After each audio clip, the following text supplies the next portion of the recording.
Hello, everybody. I'm Meso, And I'm Eljay. streaming to you from a golden beach. This is Knack and Jay.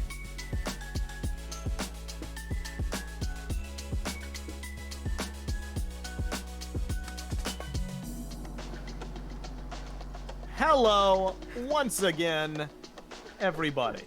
Okay, that was way We better. are back. That was way better. That was very good. I'm It sorry, actually- everyone. It did its thing. That Yeah, everything went off LJ, without a hitch. you're fine. You're okay. Stop apologizing. Still, it's different. So, for today's episode, I'd like to say, first of all, welcome back. It's been a bit since the last Knack and Jay. A little Lots bit. of stuff has been going down during the intervening time. And secondarily, we have a special guest today. I'm not sure, is this your first time being on? Person who I haven't introduced yet? Yes.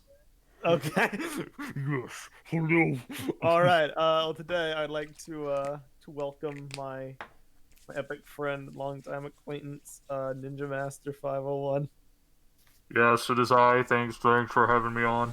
It's kind of brand How about, thank you. You know, I had to anonymize it a little bit before the actual name came in.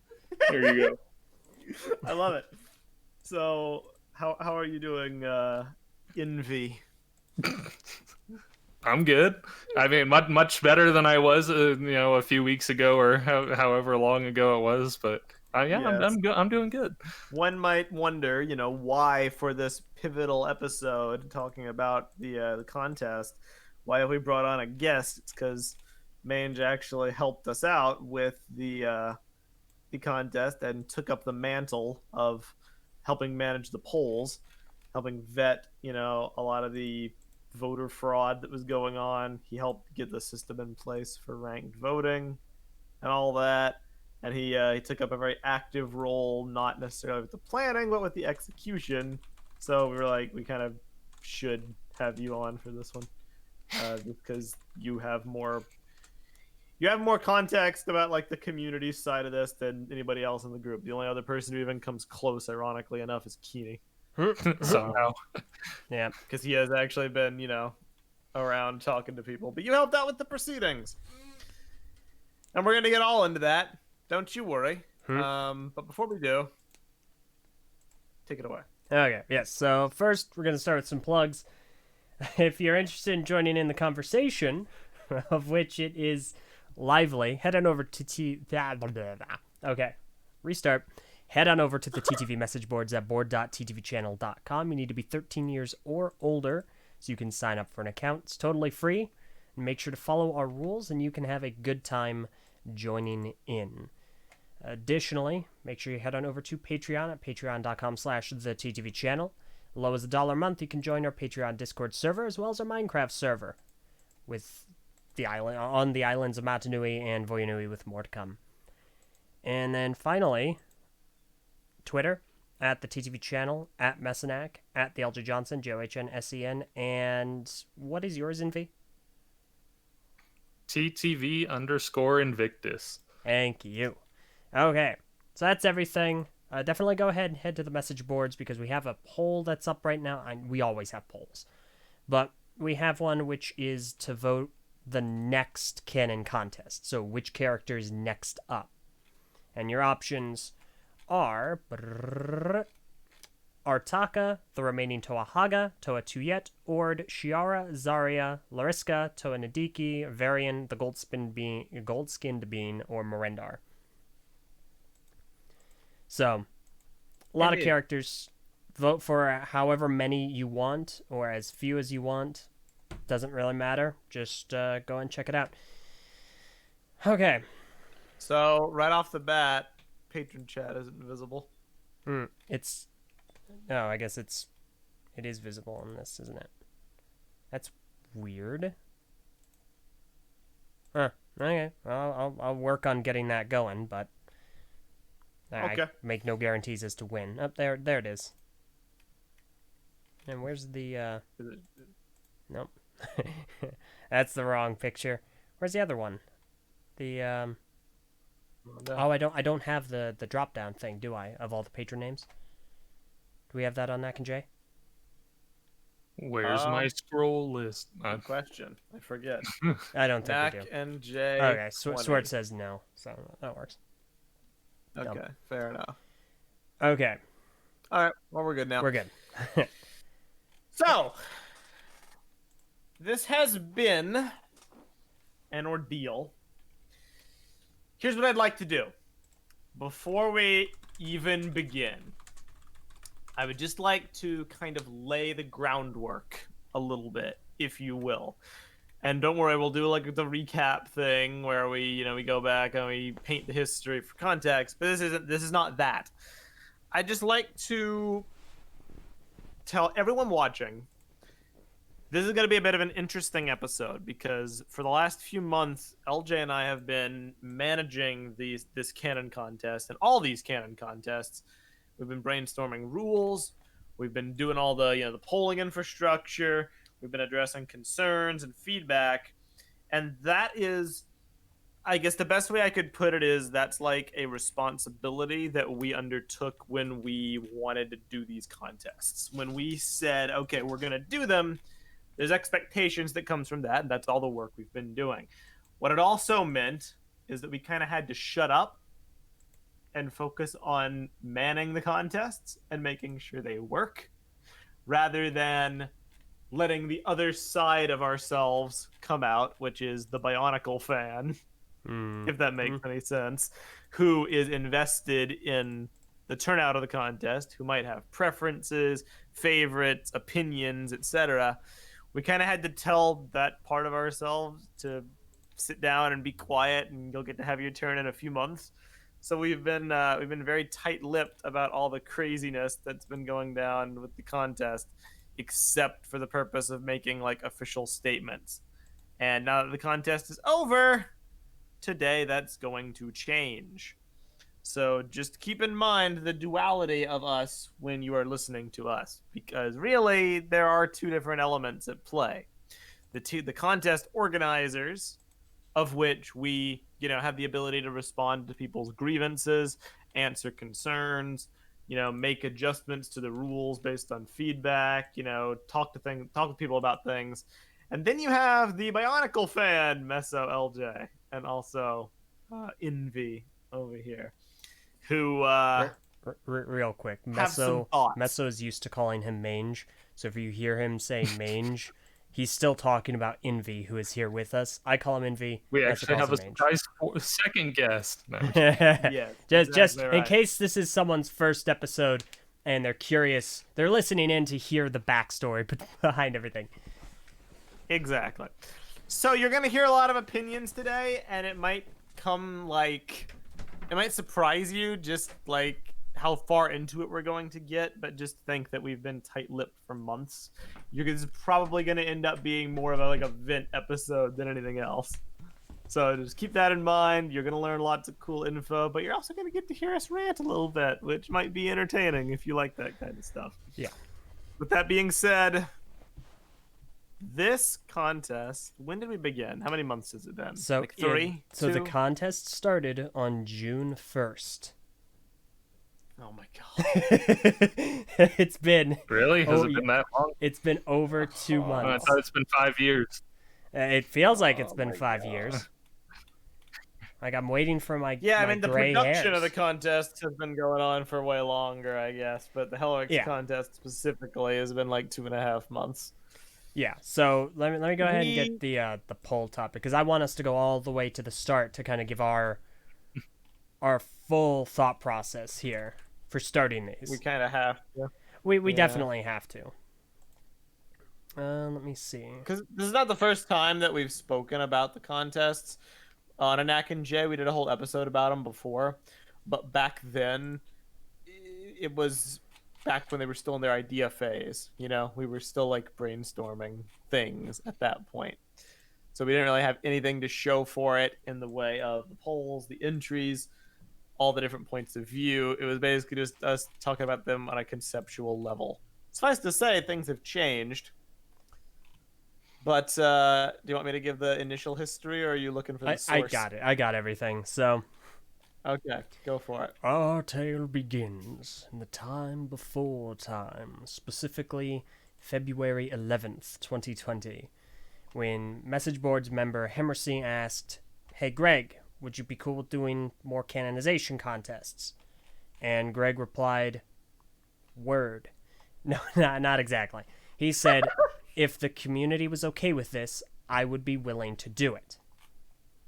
Okay, that's kind of big news. He answered that question about 9 days later on February 20th. So we're like, oh, okay. So what we first did is we reached out to Greg and said, are you sure? We're going to run a poll for this. Is that cool? He's like, yeah, that's fine. Go for it. All right. So on March 5th, we started a poll on our boards. It's Bionicle G1 Canonization Contest. Now, the reason we started them on our boards is because there we have the ability to vet accounts. Like, if it's a straw poll and people make a bunch of duplicate accounts and just boost the numbers, like, we don't have anything there. Like, we can't vet that. So we have that control on our site to at least say, yes, these accounts are legitimate, these aren't, etc. So the poll started March 5th. It ran for 32 days, 490 voters, and we had 4 options. Yes, I want more canon contests. No, I don't want any more canon contests. I don't really care either way, or other. Post below and elaborate. 1% voted for other.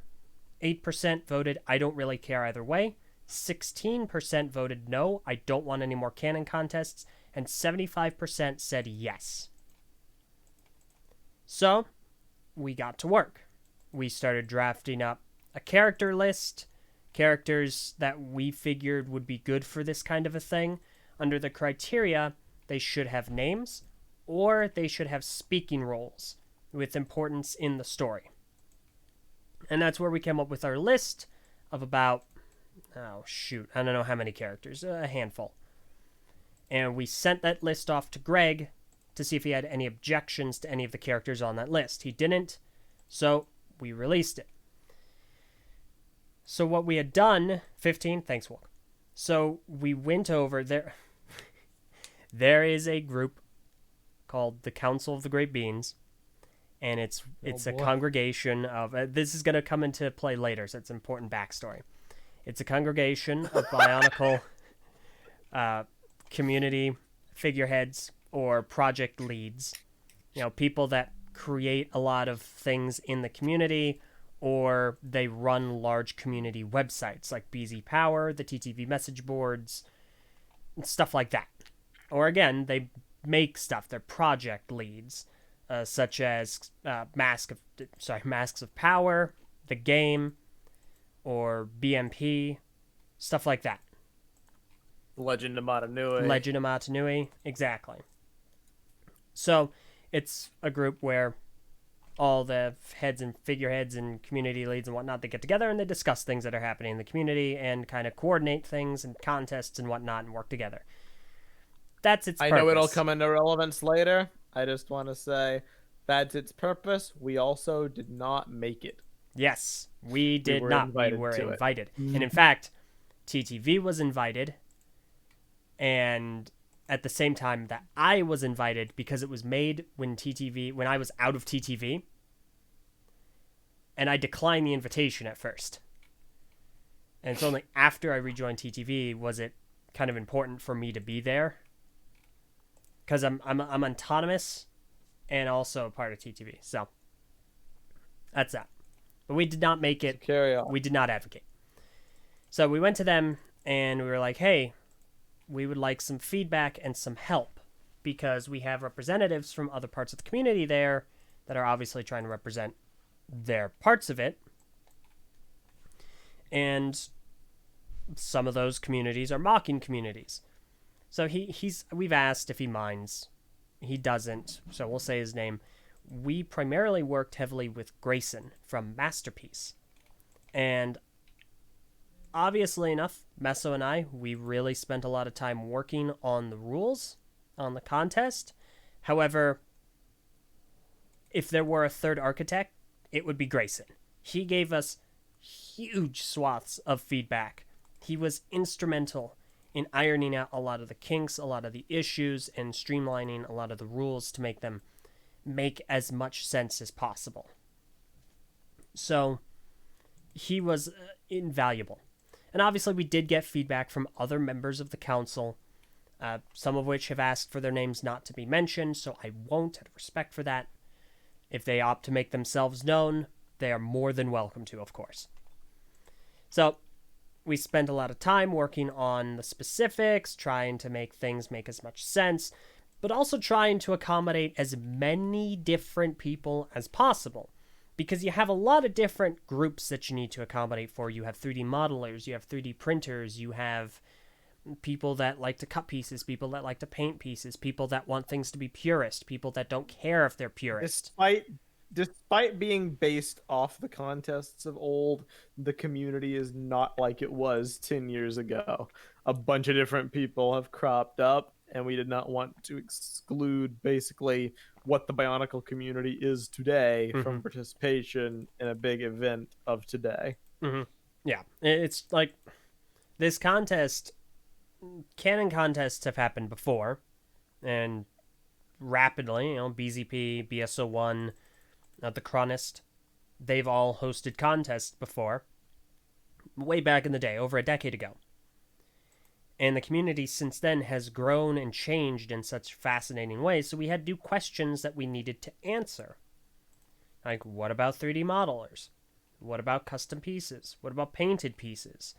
These are all things that... Stud.io, yeah.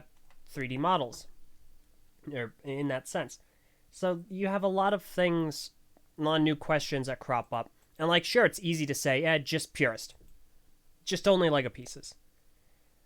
And then you completely disregard an entire section of the Bionicle community. Just entirely. It's just like, we don't care about you. Tough beans. You should have spec'd into something else, I guess. We didn't want to do that, obviously. So we spent a lot of time. We released the rules list and said, all right, March 5th, here it is. Give us feedback. Contest starts on June 1st. And then things kicked off. Yeah, like, I think what people forget, because a common refrain that I see with a lot of criticism about the contest, which we will get into, is why did, TTV not, integrate the community more? It feels like they did their rules on an island, they showed them, and then we were just kind of forced to accept it, basically, even if we don't agree with them. And whenever we try to make, recommendations, we basically just get told, my way or the highway. That's a common thing that I've seen people say. And I don't see how you could actually think that. Yeah. Like, completely independent of the fact that the initial decision to do the contests was off community vote. People like to make fun of the council because of how it came about and how people learned of it, which we'll also get into, but it at its core was literally just a place for people who are doing creative projects and managing sites in the Bionicle community to collaborate. You want to know where that Bionicle Day you all just enjoyed came from? big old massive live stream. It came from the council. Yeah. Because that's why it exists. Yeah. It's to make things like that easier to do.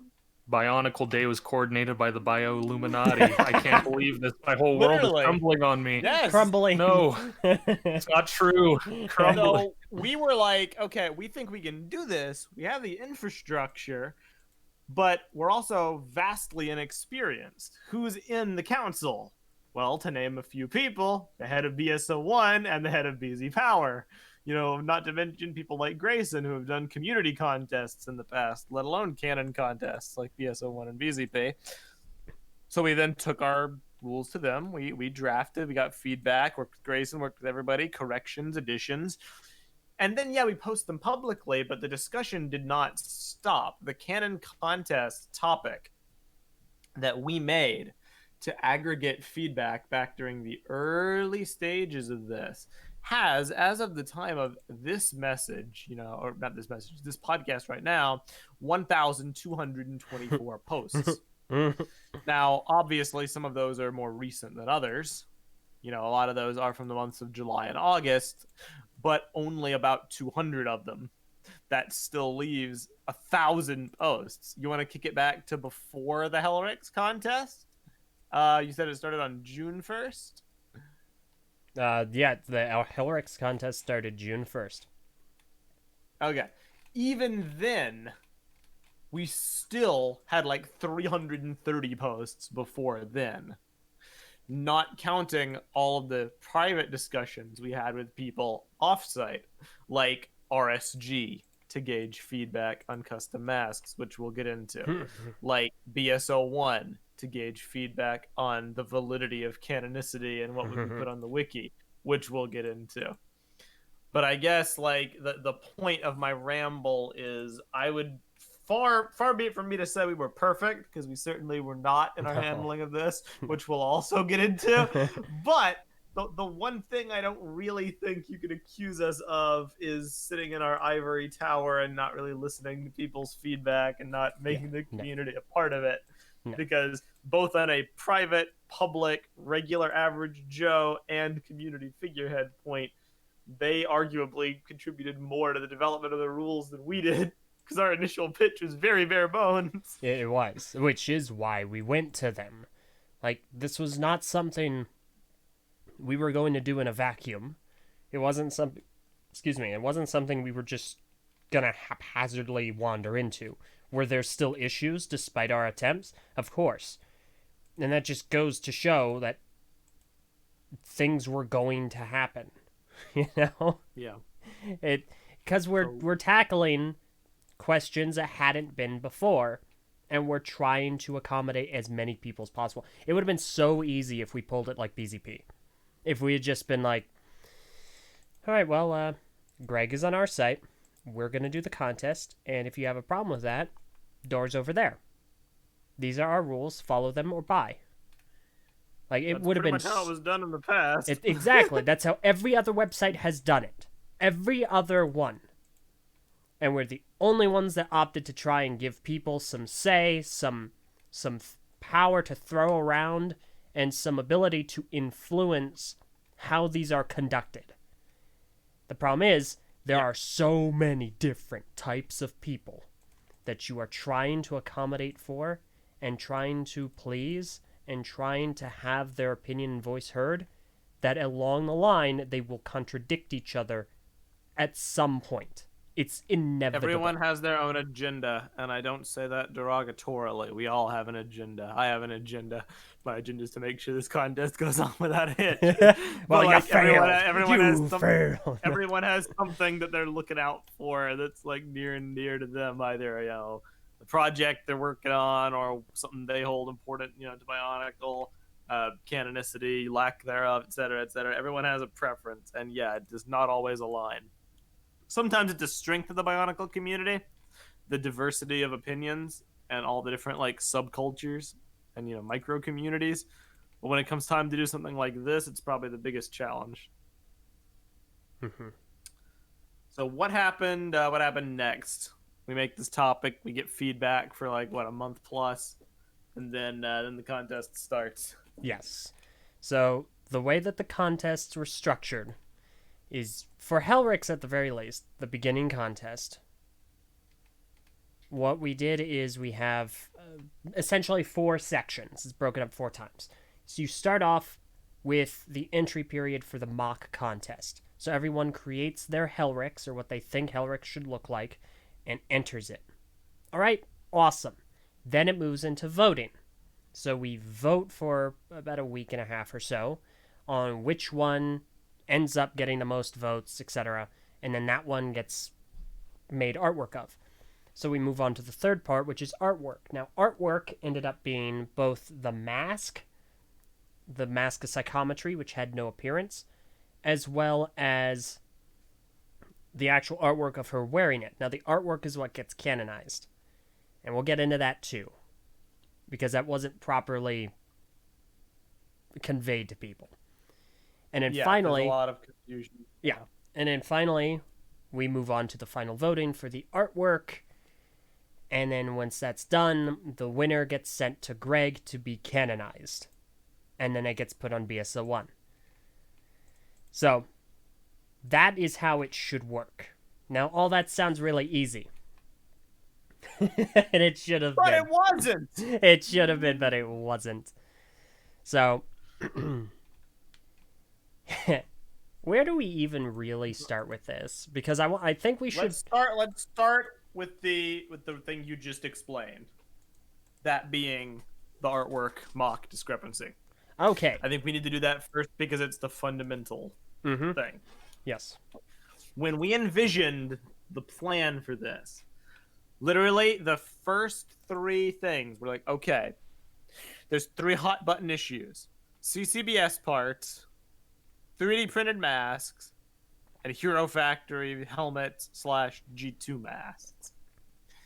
And we asked Greg about all that. We gave him like a big email that was like, all right, so here's why it's controversial.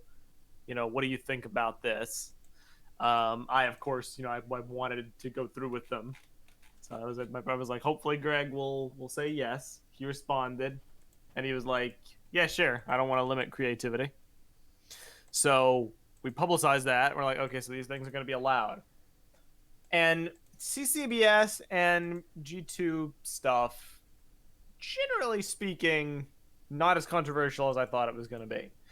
Because most people, and the results of this contest prove as much, know what constitutes a G1 aesthetic, and they know that you can incorporate CCBS parts, you can incorporate a system, but it should not take over the look of the mock for a character that's meant to be in the G1 world. And that was something I felt pretty confident leaving to the results of, a voting system to filter out, and it seems like it did its job okay. More or less. Sometimes. Sometimes. The biggest controversial point by far was the 3D printed masks. And we engaged in conversation with the Biosector 01 wiki, the head of which is in the chat right now grimacing. Good reason. But don't worry. Worry a little. Worry a little bit. Here we go. Because generally speaking, they, or rather, one member of theirs, specifically by the name of Dorek, was very, very, very against the notion of having 3D printed masks be on the wiki, basically whatsoever. He was against the notion of the contests, period, but specifically 3D printed masks for a bunch of reasons. Most hilariously of which, one of them was something along the lines of how, we cannot allow non-Lego pieces to be on this officially sanctioned, Lego wiki because it violates the spirit of the brand. It could cause all sorts of, legal issues because we're essentially saying that 3D printed pieces could become part of official Bionicle canon and as such could be owned by Lego. A whole myriad of issues. Now, keep in mind, we always say TTV is not a hive mind. BSO1 is not either. Yeah. Swert, the head of the wiki, has his own set of grievances. So we were kind of discussing with both of these people, Dorek and Swert, trying to figure out the best compromise.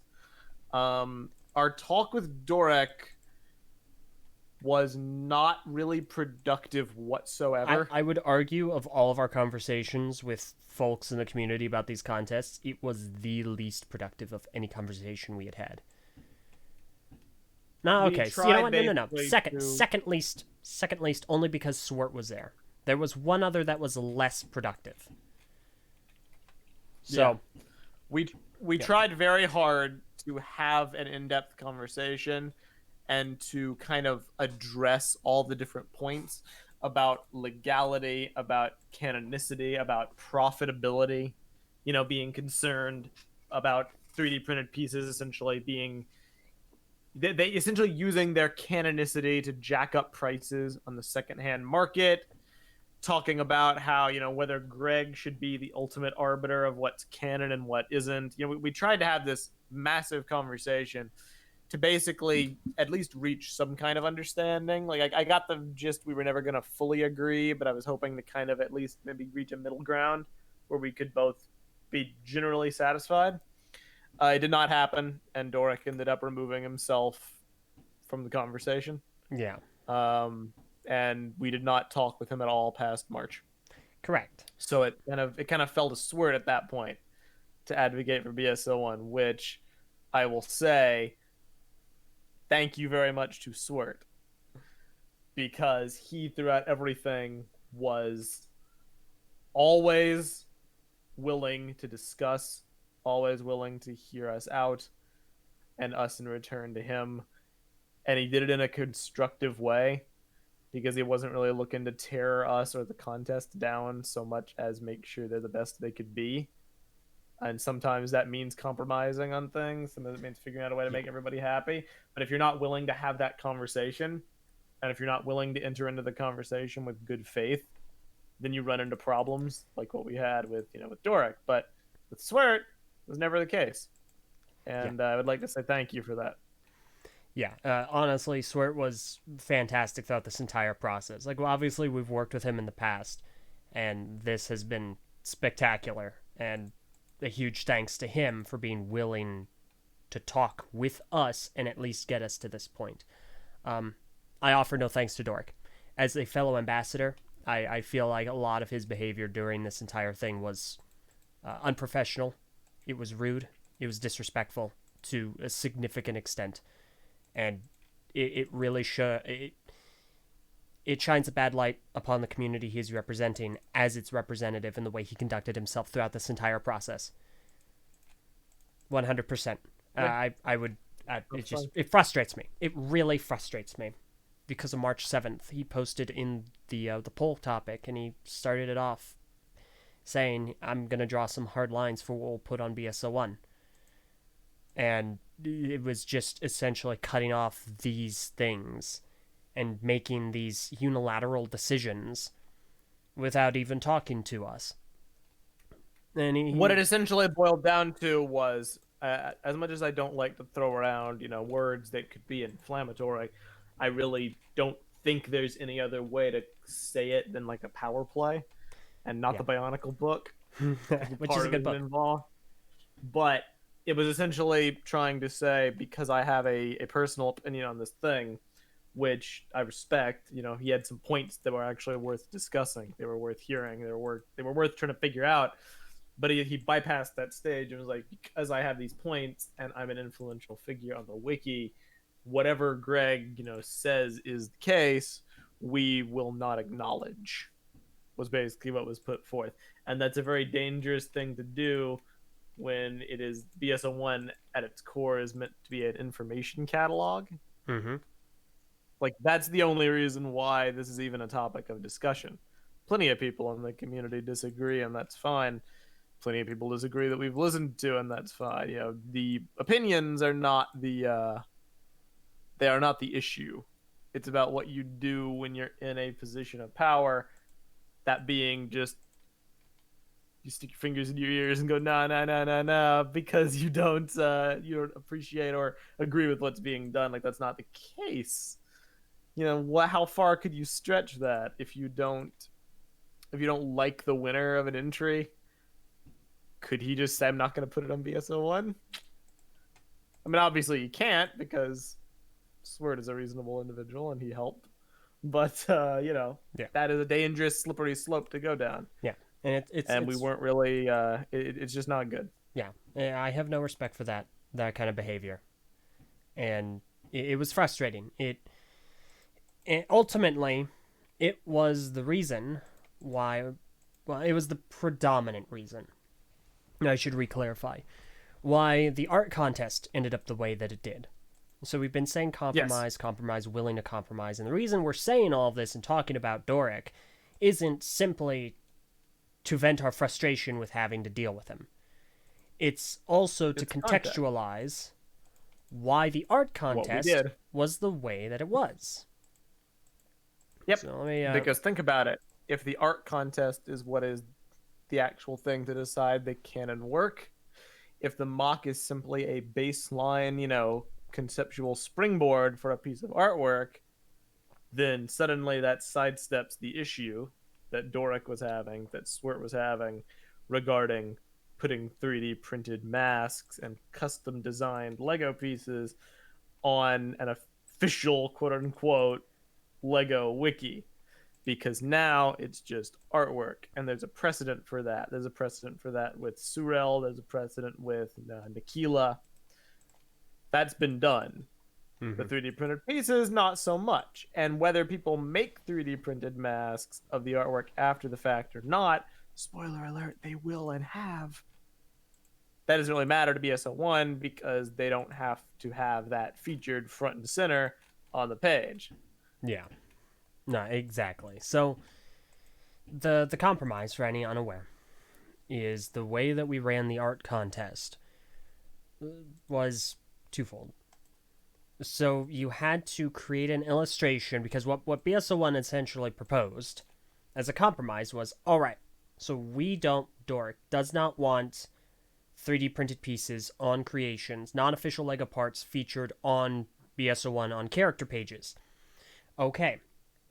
So how can we still include 3D modelers and still compromise with BSO1? Well, Swert had the proposition to have artwork for the character on the character page. And then we can still have the mock on the page, but down further as a, hey, this is what inspires it. All right, great. Yeah. That works. That satisfies most parties. It satisfies us. Swart obviously was fine with it. I'll be perfectly honest, I don't really know what Doric thinks about it. I think he's more fine with it than not, but probably still not happy because no, I know he's still not level, happy, and doesn't agree. so the artwork is on BSO1 right now, and he cut down the text at the bottom in trivia, saying, "Hey, this is what happens." But in his reason for edit, he put something. If you don't have anything nice to say, don't say anything at all. OMG, so dumb, and trimmed everything down and left out the part at the end that says it was then sent to Greg and accepted as official canon, which all other canon fan creations have. So I know very well he's still not happy about it. I'm no longer interested in trying to change his mind.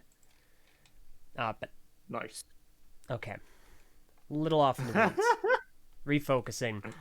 So that all's well and good. However, then it becomes a matter of, well, we've sidestepped that. So we can have artwork featuring non-official Lego pieces on BSO1. But how do we get to that point?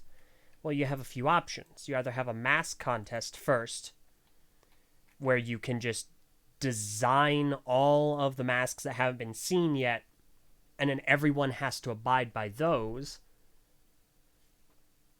Or you can run the mask contest alongside the mock contest, or you can run the mask contest alongside the art contest.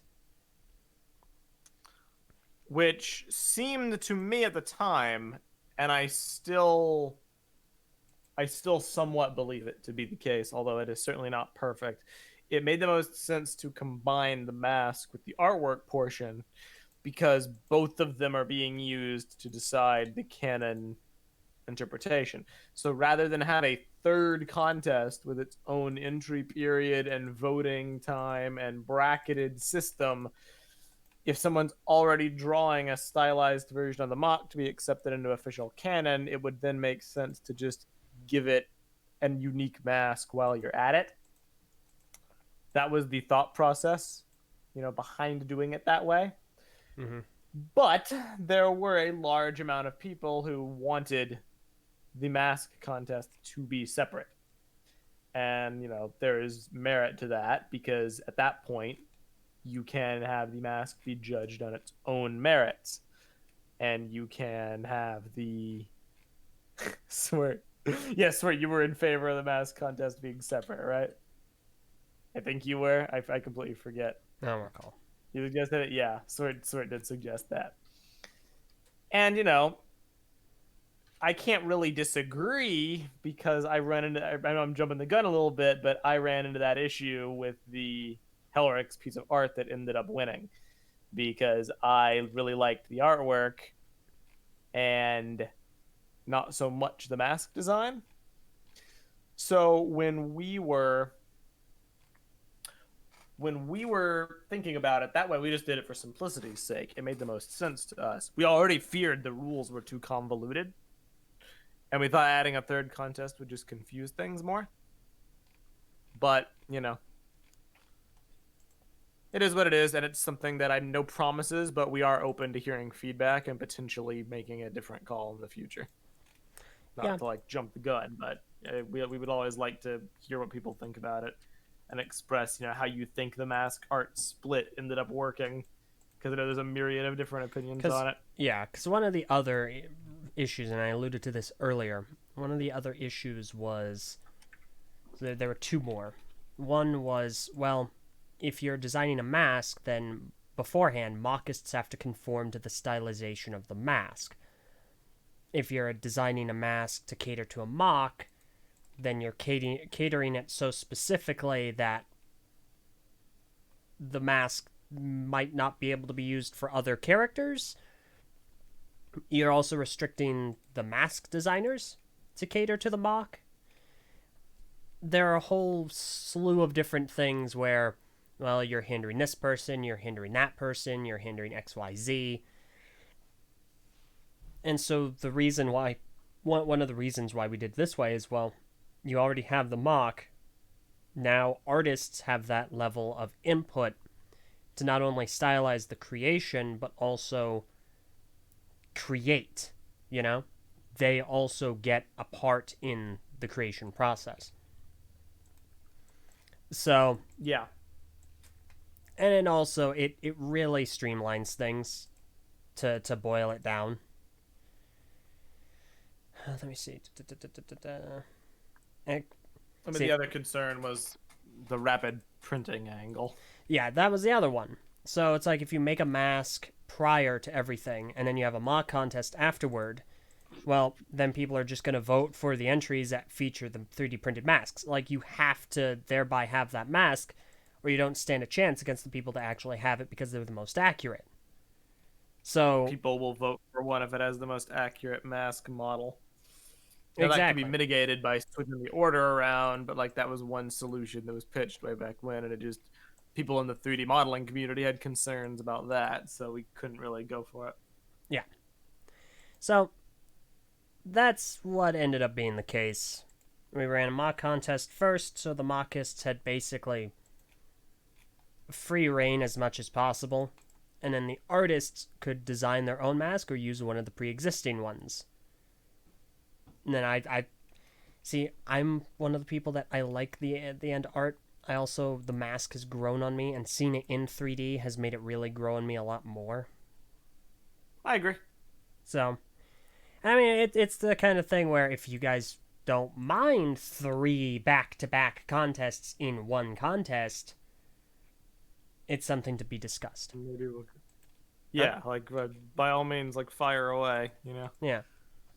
But there's but don't think we did this just because we thought it was the best way of doing it. Like, if it were up to us, our initial idea was to just have a free-for-all. Art versus mock. Mock using 3D printed, anything. Doesn't matter. My initial idea was if you enter a Helryx with a painted Rocka Breakout mask and it wins, then Rocka Breakout mask becomes the mask of psychometry. I didn't care about all this hoopla, multiple contest, tiered systems where only certain things are canon and others are artistic, inspirations. These were, I'm not necessarily making fun of the compromise because I think it's a good compromise. It does make people happy, but it's not exactly what I initially envisioned. Swords, I saved Helryx. Yeah. Oh man. So that was there was one other situation before the actual contest started that I think that merits discussion before we get into the hose. That being RSG. Okay, yes, So- RSG. Yes. This was in the our most unproductive conversation we had. Yeah. This was one. Pretty much. Also, just real You- quick, if anyone does have suggestions for how they would like to see mask and or mock contests done, TTV message boards. We have a topic. I'll go ahead and link it right now. This is the topic to put suggestions. Like, please submit them there. Like, there are a lot. We get a lot of comments on videos. We get a lot of comments like in this live chat. We can't read everything right now.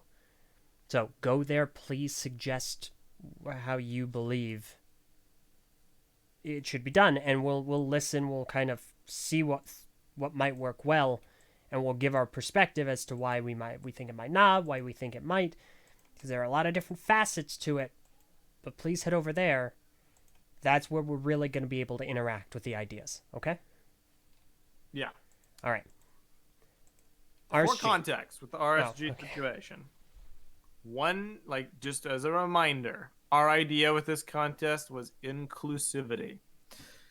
To deny that since G1 ended, and especially since G2 ended, can anybody say Mask of Ultimate Power? You know, Shapeways and the 3D modeling community has kind of become one of the core pillars of the modern Bionicle community. Right up there with digital building and studio and other such programs like LDD. And when you combine the two together, as has been done by making custom parts packs for studio to feature 3D models from Shapeways and other sites, the amount of stuff you can do is massive. And the amount of creativity that's created from that is it wasn't something to me that I could in good conscience just ignore, which is why I fought so hard and why Eljay fought so hard to include 3D printed masks.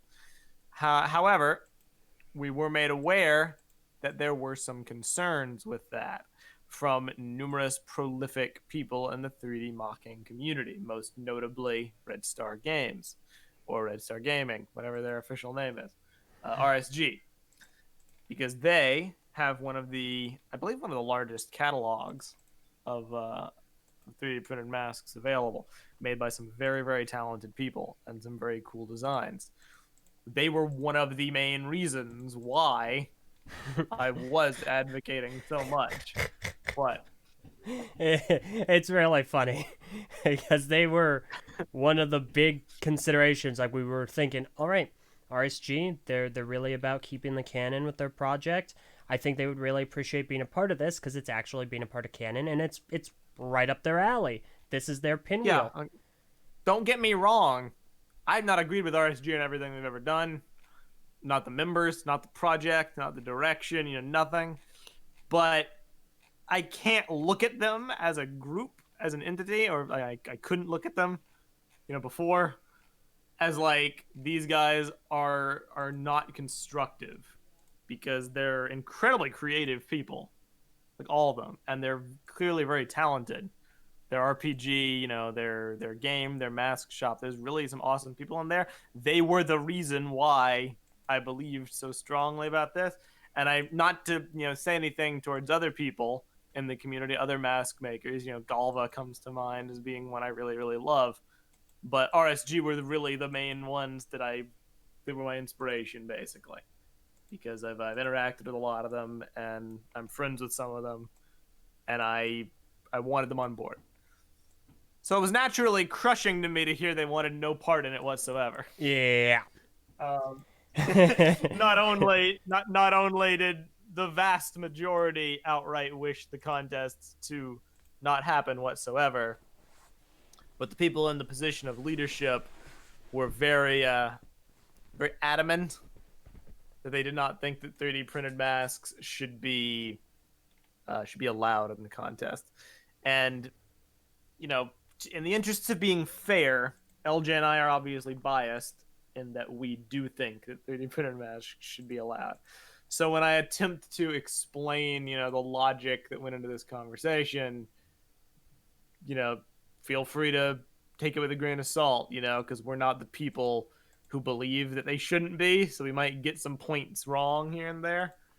But generally speaking, the attitude that was given during our talk with a lot of the heads of the project was, we don't want canonicity to be used as something that could be thrown around to jack up the prices on the secondhand market of masks that become canon.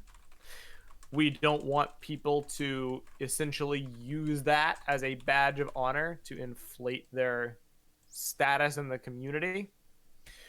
We don't want it to create a situation where to get a canon look for a character, you have to pay like hundreds of dollars. And what were the other points, Eljay? I know there were more than that. Jeez, Do you remember what a few of them were? Like, no, which were the ones you rattled off? It was I'm just talking about the profitability angle. That's the one that always sticks out in my mind the most. the only one I remember. Was profitability.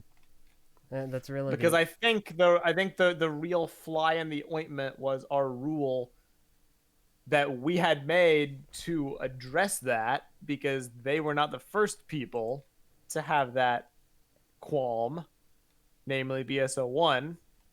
So we implemented a rule, I think, before our talk with RSG, that you had to provide the model file yes for free. That's correct. So their chief concern was essentially like scalping, in a sense. Like, all right, somebody gets canonized, and they have a 3D printed model, and then they jack up the price. So it's like, all right, I'm selling this 100% canon mask from me, the person who made it and got it canonized, for $100. And then their other concern was, because we had that rule, it's like, all right, you have to have the model file up for free for everyone to purchase when you enter, or not purchase, for everyone to download when you enter your entry at the time of entry. And so that way, even if you couldn't buy it, maybe you could print it. So there was that accessibility angle. And so then we said that, and RSG said, well, hold on. We don't want to have to put ours up, because we're afraid of copycats. Oh yeah, that was the other thing, is copycats. Yeah. So they forgot about that. Sorry, yeah. They were worried about copycats. That somehow played into it. And we don't want to have to put any of our models up, because we don't want to do that. Now, Wolk says, we also don't want to give out our 3D models because we value our 3D modelers getting paid for their work. Okay. Sell more masks and fund it? I mean, there are other ways to make money. There also is, obviously this does not solve the copycat quandary, but just because the model file is available, never did it mean, and we made this explicitly clear, that you could not still sell the mask. Yeah. Because if given the choice between a El Cheapo $5 copycat, a $2,000 3D printer, or even as it says, a $400 3D printer, or a $20 RSG mask, even if it was available for free, I'm probably still going to go with the RSG mask for ease of use, ease of making, and quality standard. The only reason why we ever instituted the rule about needing to provide a model file was direct feedback from people concerned about people essentially gatekeeping access to a canon appearance for ridiculous amounts of money, something that people in a position of leadership with RSG also agreed with, and also agreed with that fear. But they just did not agree with our solution to that fear. Their solution was simply to not allow them at all, which perplexed me then, and it perplexes me now, because not only does common sense dictate to me that it would not be a problem to the likes of which they were manifesting, but basic economics dictates as such.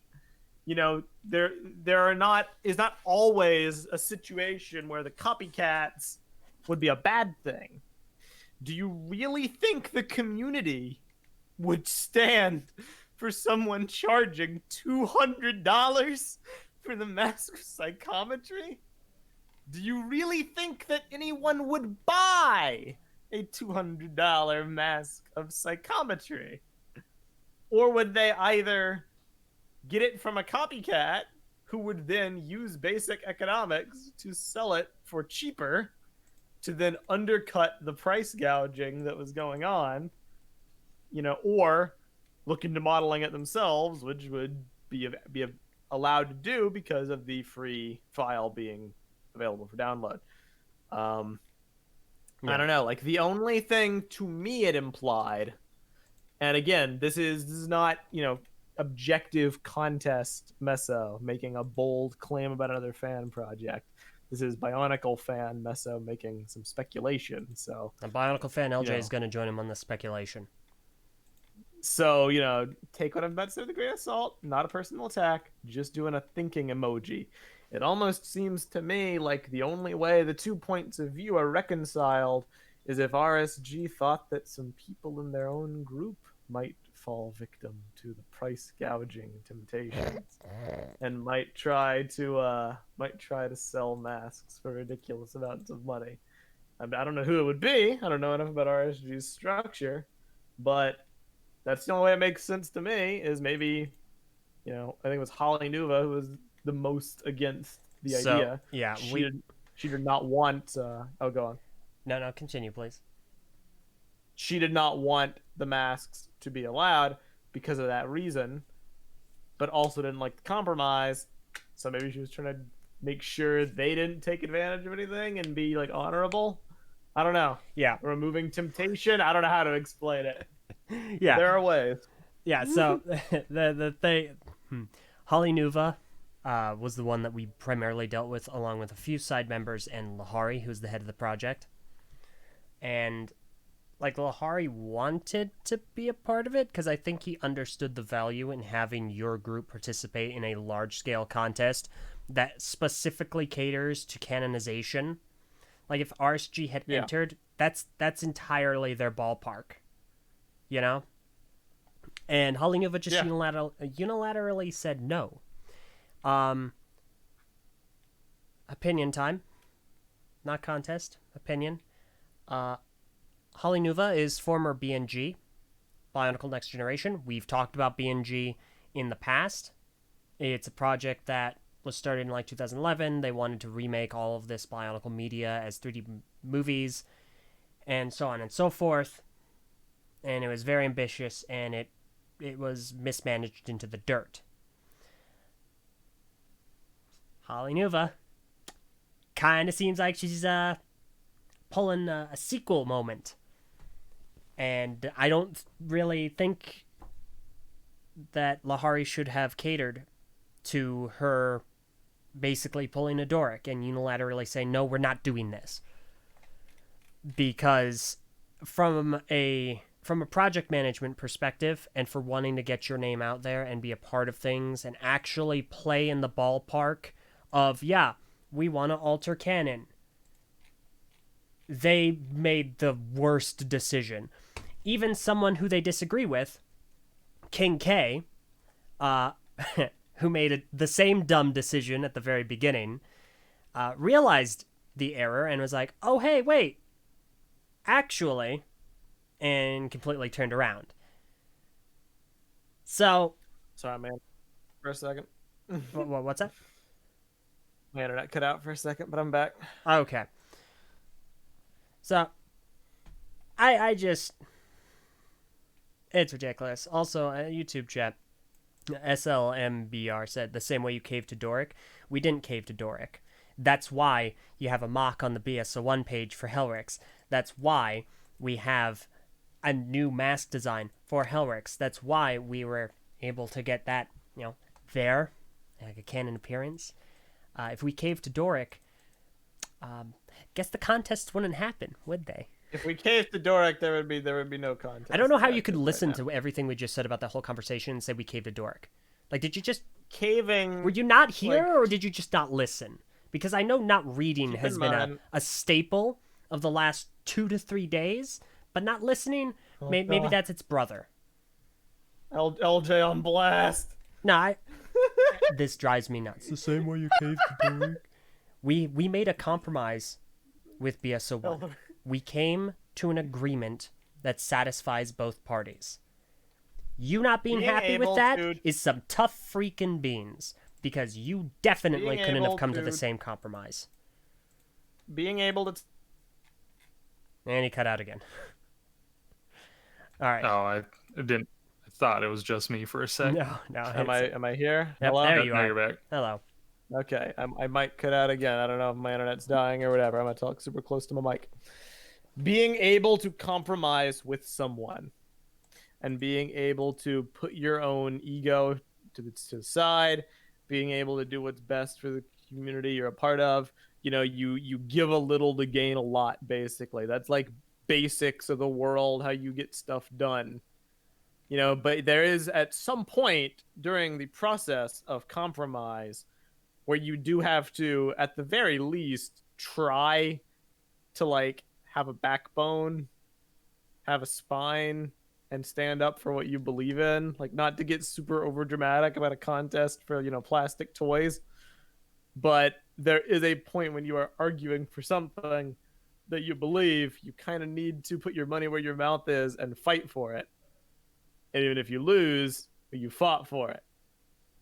You know what I mean? So I don't think there's any shame in compromise, but there is shame in caving without a fight. Yeah. Because it means you never cared enough about that thing to, like, put your money where your mouth is, basically. Yeah. And I know I'm getting super, like, you know, super esoteric about this. No, it's fine. The guy follows up. My point is, why should he have the final say? He didn't!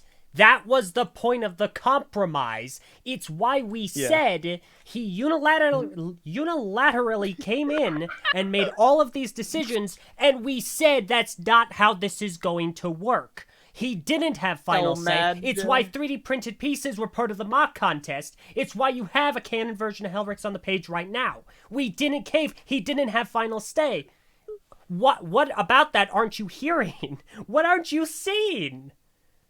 Eljay rage. I don't understand. Like, we've been getting this for the duration of the contest. Is people going, oh, well, why did this happen? Why did you allow that to happen? We didn't allow it to happen. Why didn't you clarify that Helryx was a Toa? That is something I'm getting into later. Is Greg really the person that can canonize this? He's a part of Lego. Is he? Yes! But I think Lego should have say in this. Greg is a member of Lego. But is he? He's the chief editorial director. Christian Faber. Okay. Okay. It just. Okay. Toe of Ray Jostein. real fast before I forget. Temporary pause in the anger to bring to you wholesome super chats from Toa Bionicle Factory. He gives $2. This is a longtime fan. This is my first live Knack and Jay. Keep it up. I hope you're enjoying. Thank you for being on today. Second super chat from Diebeck says, this contest has brought us together. I think that by itself is very positive for the Bionicle community, and that's what's the most important. Keep it up, TTV. And that was for $20. Thank you. Thank you very much, Beck. That is a wholesome comment. I appreciate you. And lastly is Gam, who gave $5 and says, can't stick around. Here's a $5. Well, I'm sorry you couldn't stick around. Here's a thank you. Thanks Thanks all of you. So, real quick, to put a cap in this, because I'm tired of talking to you. SLMBR said, it's easier for you to speak than me type to make my point clear. Okay, go to the message boards, spend as much time as you need, make your point. Because that's perfectly fair enough. But the way that you are conveying your point makes you come off as unbelievably ignorant to the actual reality of what we're discussing. So, where we're going to stop this, please go to the message boards. Make your point with as much time as you need. Yeah, I understand. Like, I'll be good cop, and so like I understand. I don't exactly look to YouTube live chat for, for perfect formed, argumentation. Just know, like, I know some people feel like they don't, or rather that they can't go to the message boards because like they might not listen. But I promise you, we do, and we can engage in conversation, and we have done. I mean, the proof's in the pudding. Like I said earlier, one topic, 1,200 plus replies, formed the very backbone for the contest. Like, we are willing to engage in conversation, and that's something I want to get back to later. So yeah, if you have thoughts, we will read them, I promise, and we will reply. Yeah. And we just got another super chat from 26K down Please, the LJ. drain. Please, LJ, read this. $50. Go on, Eljay. But before I get to that, I must say that I, Eljay of TTV, have always said Liwa. I was wrong. It's actually Lewa. Say anything I say otherwise is a lie. Haha, very funny, 26,000. But seriously though, the correct pronunciation as Lewa, not Liwa. Deal with it. Bruh. I want a refund. Oh my goodness. Here's your donation back. And then another one, Tarker's Channel of Random Things gave SEK20. I don't know what that is. Heated discussions about bonks, my cup of tea. Thank you.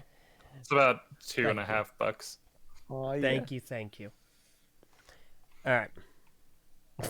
In conclusion of Kepler Shelby, TTV doesn't listen. They're actually deaf and blind and don't read arguments. Trust me, please burn an LJ doll for the cause.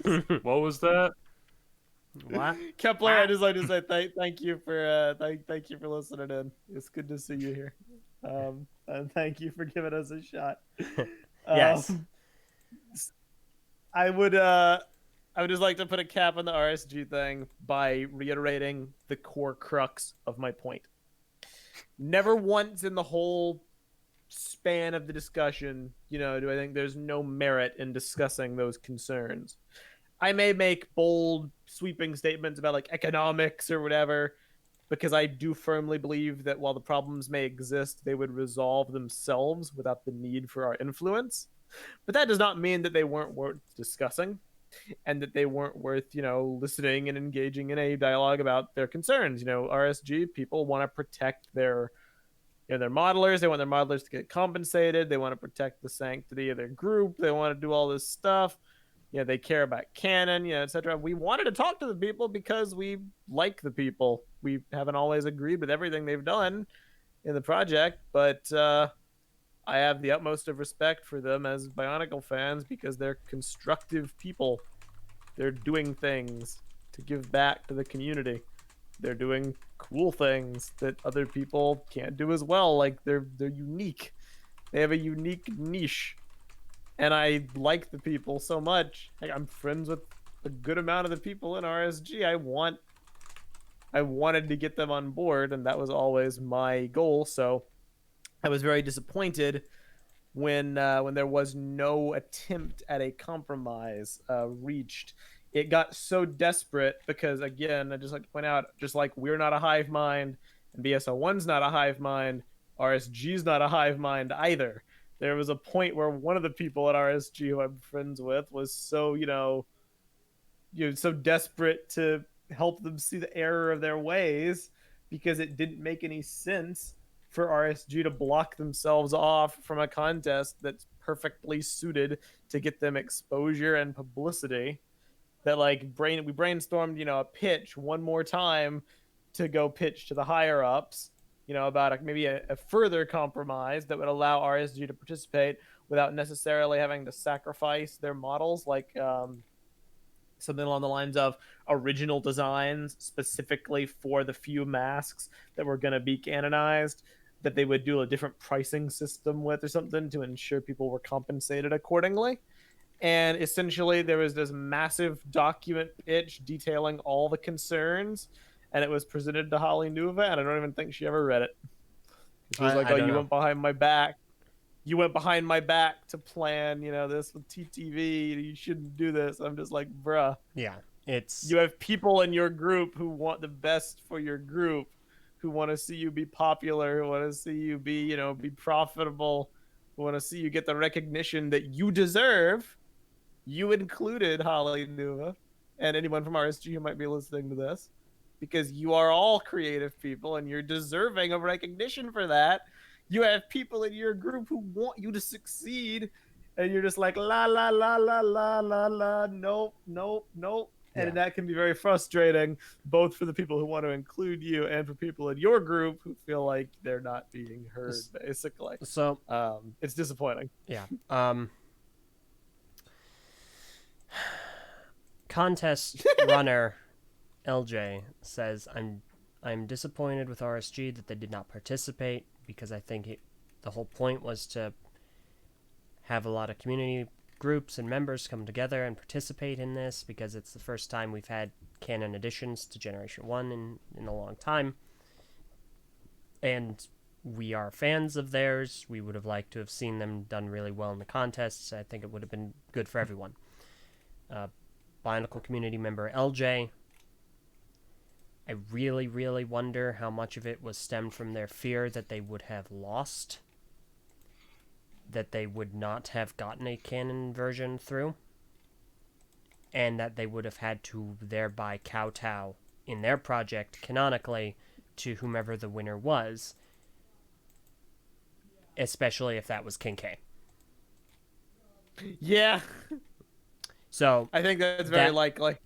Eating crow was the greater risk to them than losing out on some short-term cash on a mask of psychometry, than the long-term potential of being home to the canon version of the mask of psychometry. Yeah. So, yeah. Got another super chat from the Beaver House. Canadian $5. Never forget Helryx actually won. We had to prevent this by any means necessary. Smirk. Hashtag rigged. So that we'll get to that. Thank you, fellow council member, for your contribution. Hail Helryx. Hail Denmark. Hail the council. Anyway, sorry, that's our official greeting. And that was all I wanted to say on RSJ. Just wanted to re-clarify my stance. At the end of the day, I don't really have any ill will towards any of them. I still think they're creative people, and I still want them to get all the recognition they deserve. I just wish they would be more... They'd see the bigger picture, I guess, and not get mired in, paranoia or fear for things that either don't have any logical basis, would solve themselves, or really aren't that important, aka feuds with other people in the community. Just keep your eyes on the prize would be my advice. If anyone doesn't get pissed off that we called them out and actually listens to what's being said, that would be my takeaway advice. Yeah, and keep doing what you're doing and be open to things. Yeah. And that being said, being open to things, we are no longer open to having RSG participate. We told them there was a that was the other thing. We told them was like, oh, can we work this out? And we were like, no, you've already said no. Yeah. So they will no longer be. They will not participate. Their pieces are not allowed in entries throughout any of these contests. Which was not done out of malice, by the way. No. That was a through line with any and all creative 3D modelers in the community. We basically said either give permission by this date or we won't allow them to be used, as a way to prevent people's masks from being used without their consent, basically. Mm-hmm. So yeah, it was a way to make sure people had consent over their art being used. Yes. So we have a list of approved 3D modelers. It is in the rules topic. So if if people don't want to be a part of it, then they don't have to be. But they have made it clear they have no intention of being a part of it. And so even if Holly Nuva even were to come back and say, hey, you know what, I was wrong, we would like to partake, the answer is no. and it's a loss for these contests, and it is a loss for RSG. So Wah, wah, wah. it just disappoints me. I think it's time, LJ. We're over an hour in. I think it's time to talk about the thing. Oh shoot! Oh dang it!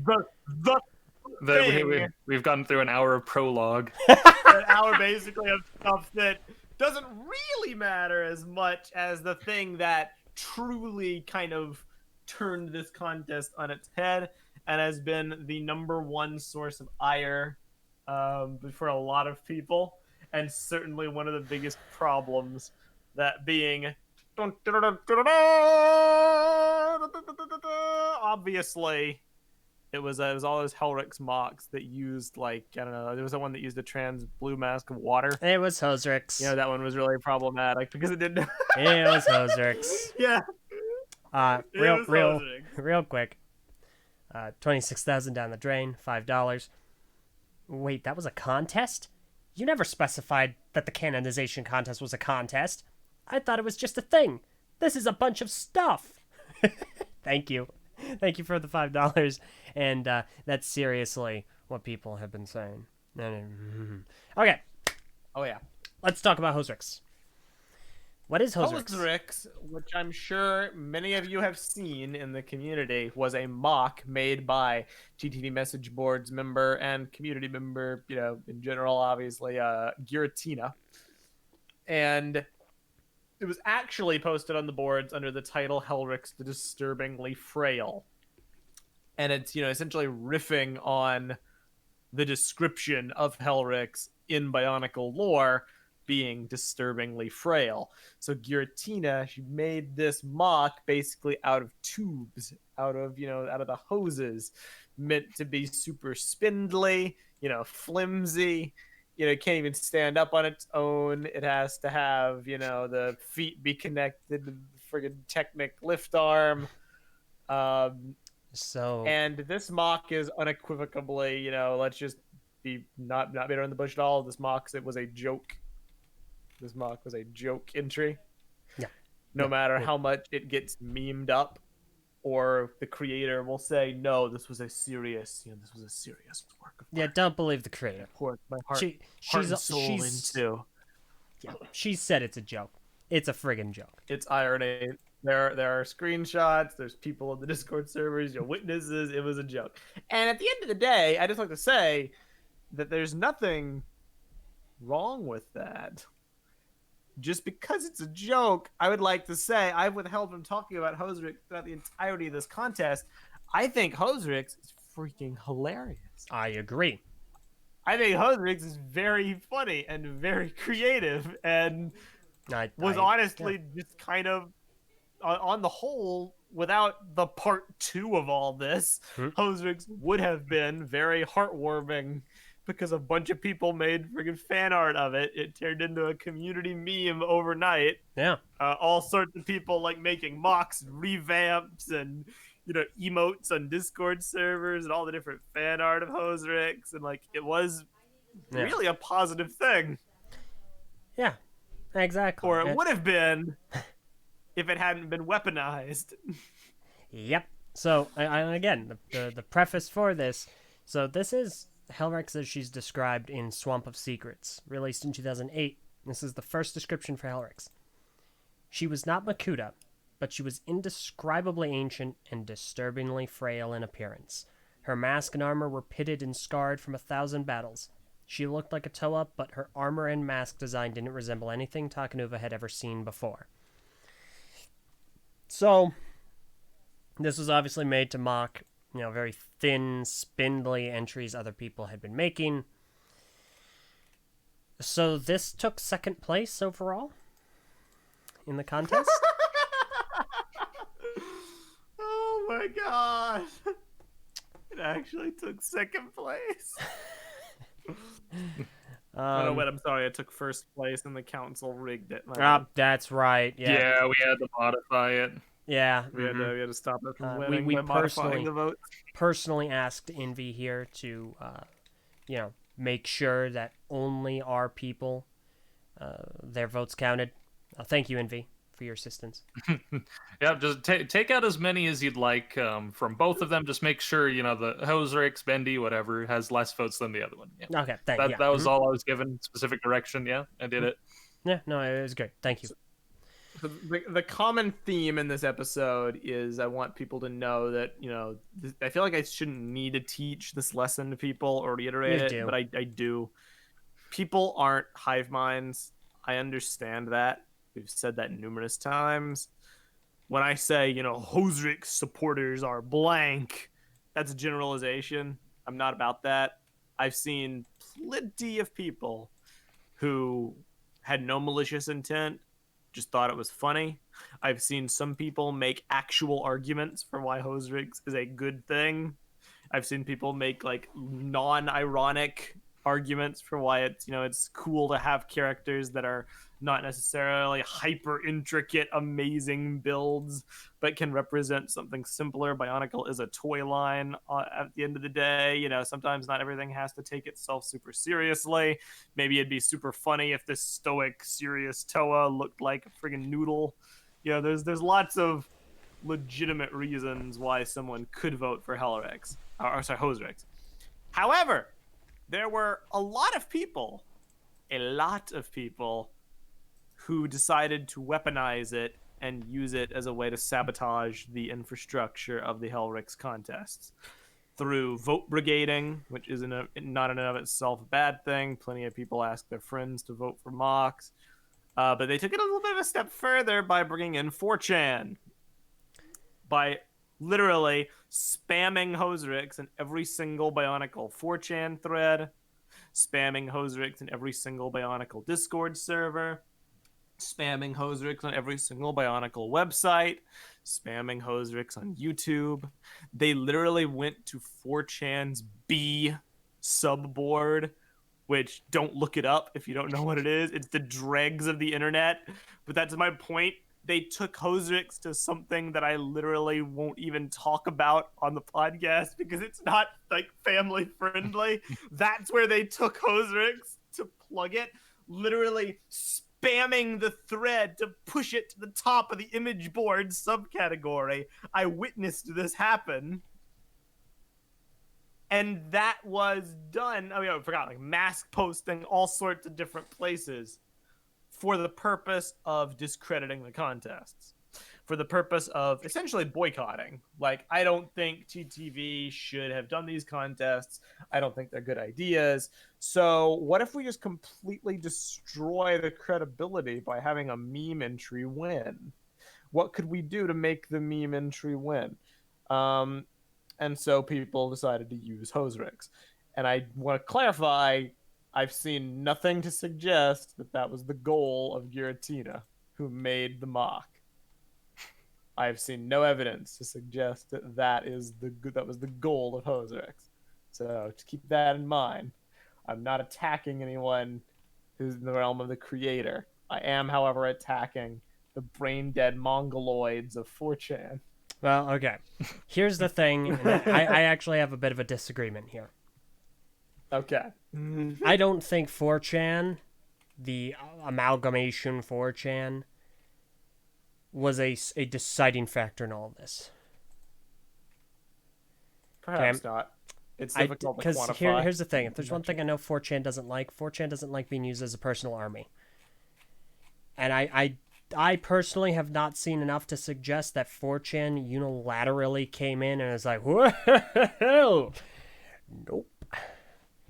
Because this is getting posted everywhere. At one point, we even had someone who's a member on our boards who somehow, when we weren't looking, became a huge artist with like 12,000 followers on Twitter, post to their Twitter, hey, go to this site, sign up, vote for this entry, and you're entered into a raffle for free artwork. If it wins, I'll do a raffle, is what he said. Sorry. Thank you.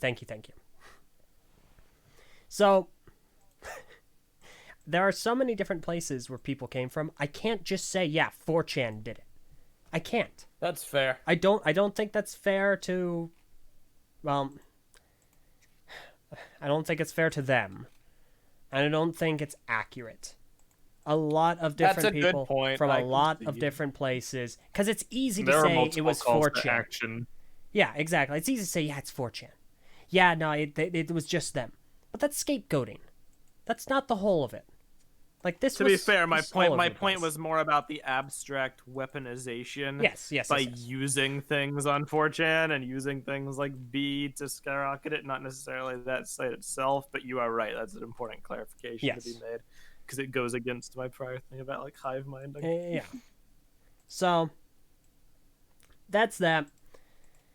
What had happened was the way that we had the first poll set up. It was just a straight democracy. It was a straight democratic poll where you have one person, one vote, whichever gets the majority wins, or whatever gets the highest number wins. So the way we had it set up is the reason we wanted it on our boards and not like straw poll or whatnot is because of course we can vet accounts. So the way we had it is we had it public. You could see the results. You could see the accounts. And this was a mistake. And the reason we did it that way was because that's what we thought it's all we thought we could do. Come to find out later, oh hey, we actually have a lot more power and control. We can hide the results. We can hide the people.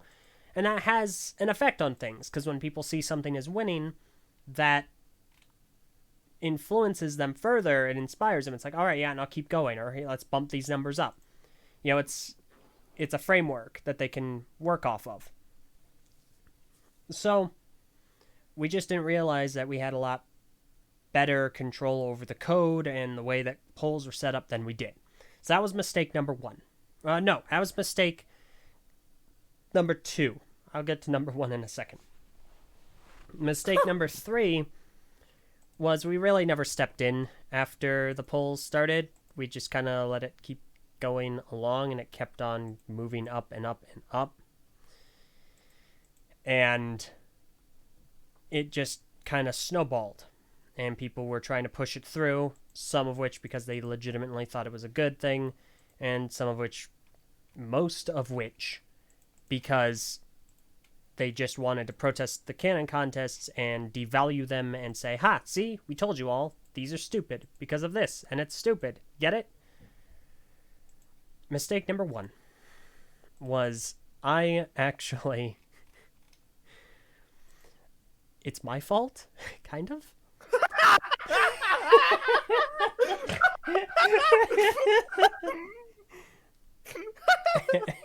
Elder, why do you always? I'm sorry.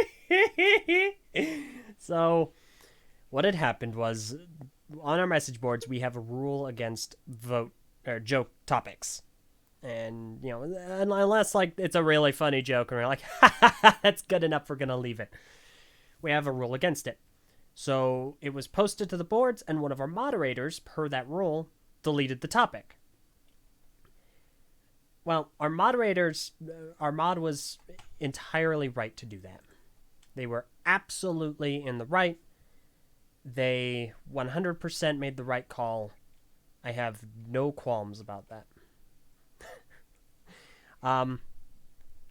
I reversed the decision because while our moderators can delete topics, of course, they did not have any hand in the contest. They don't have disqualifying power. Only Meso and I do. And so I thought, well, this technically follows the rules. You know, it can be described as frail thin. It's blue, it's a Toa, it has a mace and a shield. I mean, it technically qualifies. And I allowed it to go through. I do not regret the decision that I made because I thought it was funny, I thought it was lighthearted, and I thought that having that levity was important because the goal was to have fun. I don't regret the decision I made. It was not worth it, and I definitely won't be doing that again. It was so not worth doing because that became the greatest point of contention because you had pro Helryx being like, you have to let her through, come on, keep going, yeah! And then you had anti Helryx going, this is why these contests are a joke. I hate this. I can't believe it's come to this. TTV, why didn't you disqualify it? Oh, I hate everything. And I hate those Helryx people. They're awful people. They're stupid people. And like, they just fought. I was like, stop it. You idiots. Why are you fighting about this? Like, of everything in the world to be fighting about, this is what you're spending your time and energy and negativity on? This is it? There was a lot of vitriol about it. There was a lot. And, like, I was obviously never in support of this entry. Of course I didn't want it to win. But I thought it was funny. I thought it was lighthearted.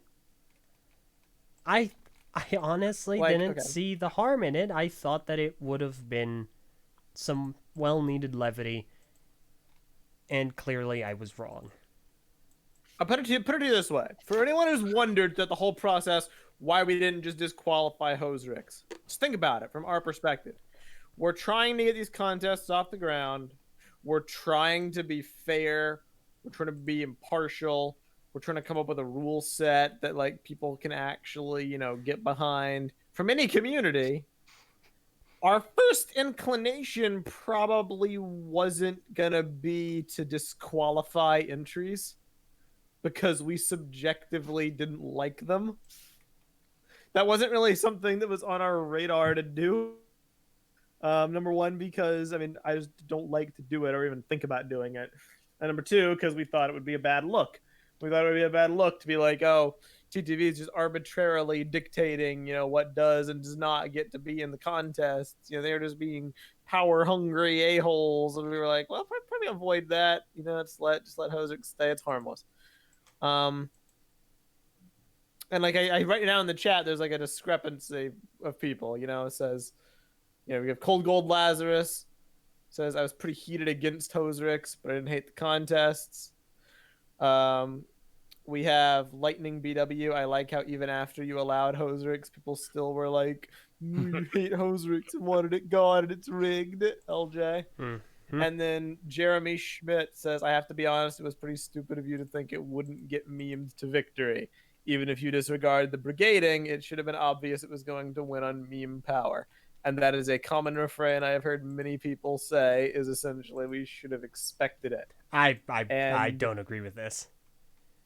I would say the only other, first of all, there's only been one other instance that I can think of in the Bionicle community where a meme entry, got far in a contest, and it was a comics contest back on Busy Power. Yeah, in like 2014. So there isn't exactly number one a frame of reference to say, okay, well the Bonkle community would definitely do this. There is merit, however, to entertaining the idea that other polls of this sort on the internet, like the one AT always brings up about the boat. Should be used as a cautionary tale. There's a great video online. It's got some mature language, so a little forewarning, but Internet Historian did a great video called Any Poll's a Goal. It talks about this kind of situation. And, I guess I'm sorry for being optimistic and hopeful that people would That's what it behave. is at the end of the day. Both of us were optimistic, maybe to a fault, maybe not, but... Yeah, but... We kind of assumed that the people who wanted to participate would, and the people who didn't would silently boycott, which did not happen. Yeah. Won't make that mistake again. Again, I do not regret the decision I made because, again, what Meso was saying is completely accurate. We can't just go around disqualifying things that we don't like. I did not like Helryx. I thought it was... I don't think it was what I wanted for Helryx at all, and it wasn't. But just because I don't like some... I didn't like a lot of entries. Just because I don't like them doesn't mean I can just go around saying, no, bye. And then, as we get going forward and forward, it's there. If I disqualify it at any point later, well, then we have a new critique, a new issue. Which leads us into the whole rigging critique. And this is gonna happen no matter what. Any entry, if someone doesn't like an entry and it wins, or if someone likes an entry and it doesn't win, obviously the polls were rigged. Look at what TTV did. They just don't like it, so of course they rigged it. Clearly. It's just what we had done. And this is really where Invi can, we're going to shine the spotlight over to you a little bit. So this is really where we brought Invi on board. Because what we ended up having to do is we had to go through every poll and every entry in the poll and look at every account that voted for everything by hand. And through a set of criteria that we have, and I really want to touch on that very briefly before you start talking, Envy. We went through and we determined which accounts were fraudulent in nature and were being used to rig the contest. And then we would disqualify those votes, and that would change how things went, of course. And we got to the final poll, the last one, and Helryx lost by something like 71 votes or something. Is that right? I think that's how many were subtracted from it. I don't think the margin was 70. I think it was a bit smaller, like 30 or 40. Yeah, that's right. So we subtracted 71 votes because they were fraudulent. And keep in mind, that last one, that final poll, we had 6 entries. Only one of the entries had no fraudulent votes. All of them had fraud votes, and we subtracted them. Okay, that's what happened. That's what we did. But when people heard that the entry that was getting parroted around the community as the one people were trying to get through for a myriad of nefarious reasons, when people heard that that entry had the most fraud votes subtracted, they somehow couldn't believe us. Clearly you rigged it. Clearly the criteria is set up in such a specific way that you rigged the entire thing and it needs to be redone. Do you really not believe that an entry that was posted, mass posting on 4chan, Bionicle subreddit, all of these on a Twitter account with 12,000 followers, do you really believe that entry isn't going to have a slew of fraudulent accounts trying to vote for it? Really? Is that how much? We might have been optimistic and hoping the Bionicle community wasn't going to just go ham and cheese on this joke entry.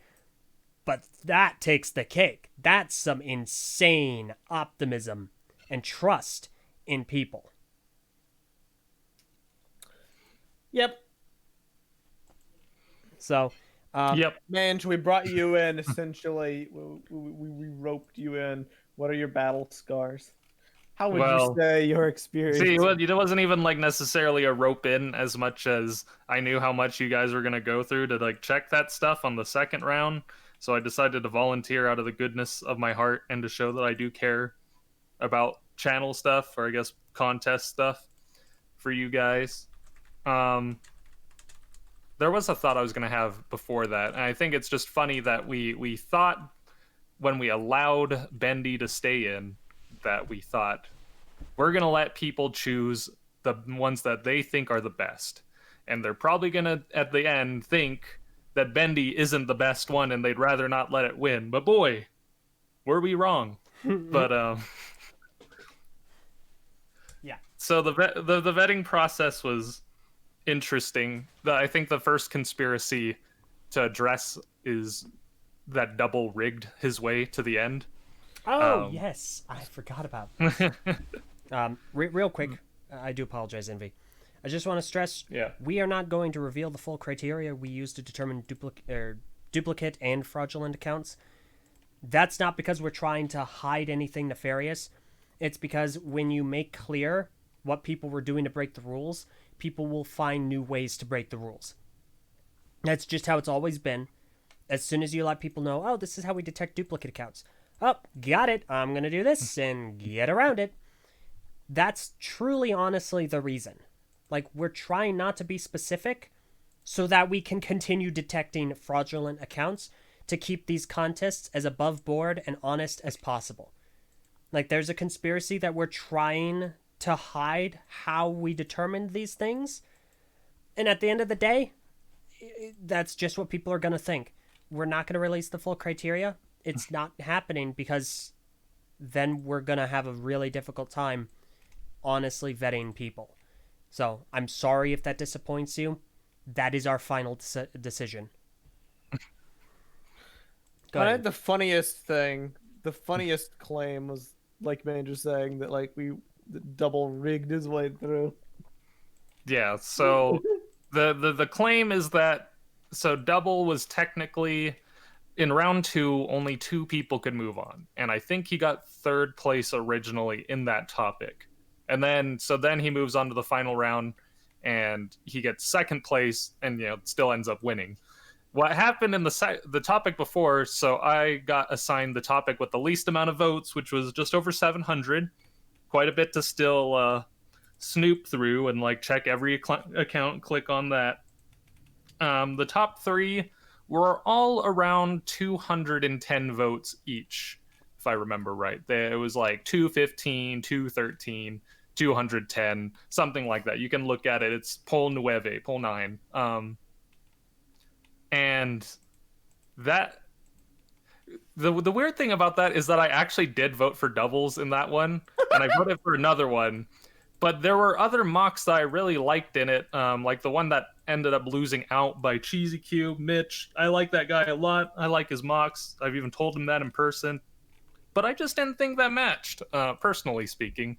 I just didn't think it looked like Helryx. But I voted in that topic, and I didn't even remember a single mock in there by the time I came back to actually analyze it. I was like, yeah, okay, I voted for this one, but I legitimately do not remember what any of these look like. Like, So for some reason, to me at the time, it was pretty forgettable. Sorry, unmemorable.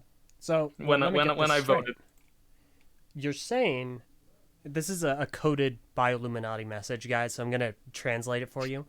When he says he didn't actually remember anything specific from that specific poll, because we had a lot of polls and sometimes a lot of the entries kind of blended together and you didn't really remember which was in which poll, he's actually saying he knew exactly which one he was going to. And the Bioluminati was all suggesting that we pushed to a very specific entry that was none of our favorites, so that way it could create this huge controversy and really bring us to now.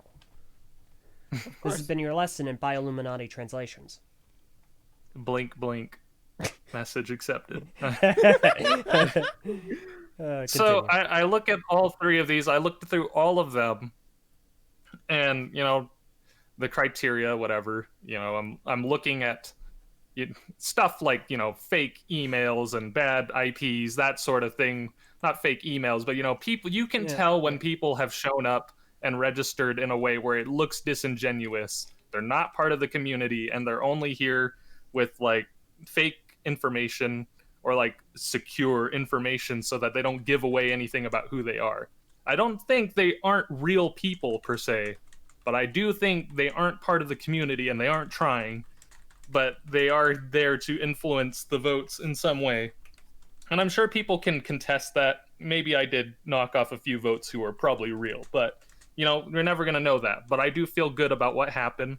And at the end of the day, the one that got knocked out just barely, that ended up causing double to win, ended up having slightly more bad accounts than him. So, I mean, that wasn't anything of bias that I was trying to do. It's just what happened. It turned out more accounts were bad on that one by like a few more. It was a super narrow contest, and just it was a stroke of luck, I guess, or bad luck that one had a little more fraud and not enough legitimate people voting. Yeah. I think you're lying, man. I think we need to put you under the microscope. So Microscope. yeah, that's the thing. And it's like, obviously, when you do this by hand, is there the potential of error? Of course. But we're confident in the process that we went through. Like, the full criteria is extensive, and we were trying to be as thorough as possible and check our numbers and have multiple people check these and look at it and be like, oh, okay, I see that, but what about this? Have you considered that? Like, we spent hours on it. Like, hours looking through these accounts. multiple all-nighters, basically. And I was up till 7 a.m. and I had work at 9. yeah, so it's like I just maybe it's just because I was there and we were there and we know what it was the process. But I really disappoints me that people are like, they rigged it. That would have been a lot less work. Like so much less work. I mean, to like, have okay, done. there's two different reasons why it doesn't make sense, and I want to bridge into our next topic of discussion. Number one reason why it doesn't make sense is that we would rig it against Helryx. I keep saying Helryx. Rig it against Helryx. That does not make sense because we went out of our way to allow Helryx, which we admit wasn't worth it. But we've implemented the clause going forward that we have the right to disqualify any entry we believe was made in quote unquote bad faith, aka to sabotage or meme or whatever. But to say that we were biased against Helryx and wanted it to lose when we went out of our way to ignore other staff members and bring it back into the running is, I mean, just not true. Number two reason why the rigging accusation makes no sense is assuming that any of us were really in support of Double's mock. Yeah. When I will admit there are stages in the contest where I voted for it, and it's because of the trappings of the voting system, which we abandoned for the artwork contest, essentially forcing you to vote against something rather than for something you actually enjoy. But Double's mock, I'm gonna be real, it's a good mock, but it was not even in my top 10 entries that I preferred, let alone my top 5. And it was not a favorite of mine through any stage of the contest. No. And I didn't even know who Double was in the community before this. I still wish I don't. We have a Patreon named Underscore, and every time I heard like underscore Double, I was like, is it underscore? Yeah. Like, no, it's somebody else. Underscore Double. I'm like, ugh. So let's bridge into So that. I see people in the community thinking that we were like, Double's agents or whatever, but like, I'm gonna be real. I am not in the mocking sphere of the community. I don't really know people all that well in the mocking sphere of the community on any personal level or anything about them. From what little I've heard about Double, it's not been that good. No, it's been awful from what I've seen from Double. So let's go ahead and discuss this too. Let's discuss the other facet of this controversy, which the other facet of this part of the process where we almost disqualified both of these two. That's true. Let's go ahead and discuss this. So I want Helryx is the easy one to discuss because it could have been disqualified for 2 reasons. Yes. So there was a reason that was broached to us that we could have disqualified Helryx, and that being, well, it doesn't really have any armor. Fair enough. Perfectly reasonable. That's a fair enough reason. Obviously, we did not. But that would have been a cop-out at the point we got into. The real reason that we very nearly disqualified both entries is because their creators are terrible members of this community. They're just they both kind of suck. I'm ashamed to see the behaviors of the underscore Double and Giratina. And I know they don't care. They don't care what I think. And that's fine. But I just want it to be perfectly well understood. We here in TTV do not approve of their behaviors. We do not approve of them as folks, as members of this community, based on how they conduct themselves. It's the way they do is inappropriate. It's just disturbing. So I mean, like, the only thing I haven't seen much from either of them, like, that paints in like a great light. I've seen them both like bully members of the community. I've seen them relentlessly like dogpile on mockists in like the Reddit server, and just generally just insult and berate and like swear at and like tear down people. Yeah. there's been things on the boards that have been done that he's gotten, warnings about. Yeah. So don't, don't mistake that any of us are double fans who like approve of his conduct. We were informed of some of the stuff that he's done, notably the bullying of community members, and we were essentially said, are you really going to let this dude, win the contest? Are you really going to let him place so highly? And we were like, well, should we disqualify both of them? And we talked about it with people and in the council and otherwise, and generally the conclusion was no, because it happened off site. So, And yeah, if we can't really be the arbiters of the whole community. Yeah. And further to that point, and again, it might have lagged out for some of the people listening live, so I want to reiterate. We do not approve of the behaviors of Giratina and the underscored double. Like, they've been awful to other people. They've bullied people that I really like, Bacchus that I think are just being passionate and creating for no good reason. There isn't a good reason for it, for that behavior. And I disavow it. I disapprove of it greatly. So, that being said, in the same way where we cannot disqualify mocks and creations and entries that we don't like, it is a very slippery slope for us to disqualify entrants that we don't like as well.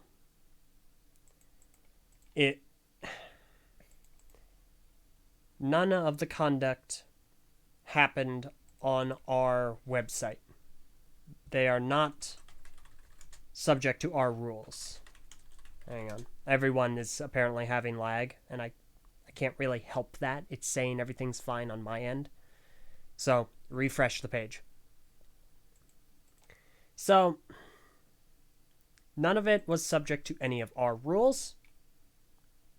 We can't punish them for being off of our site. Also,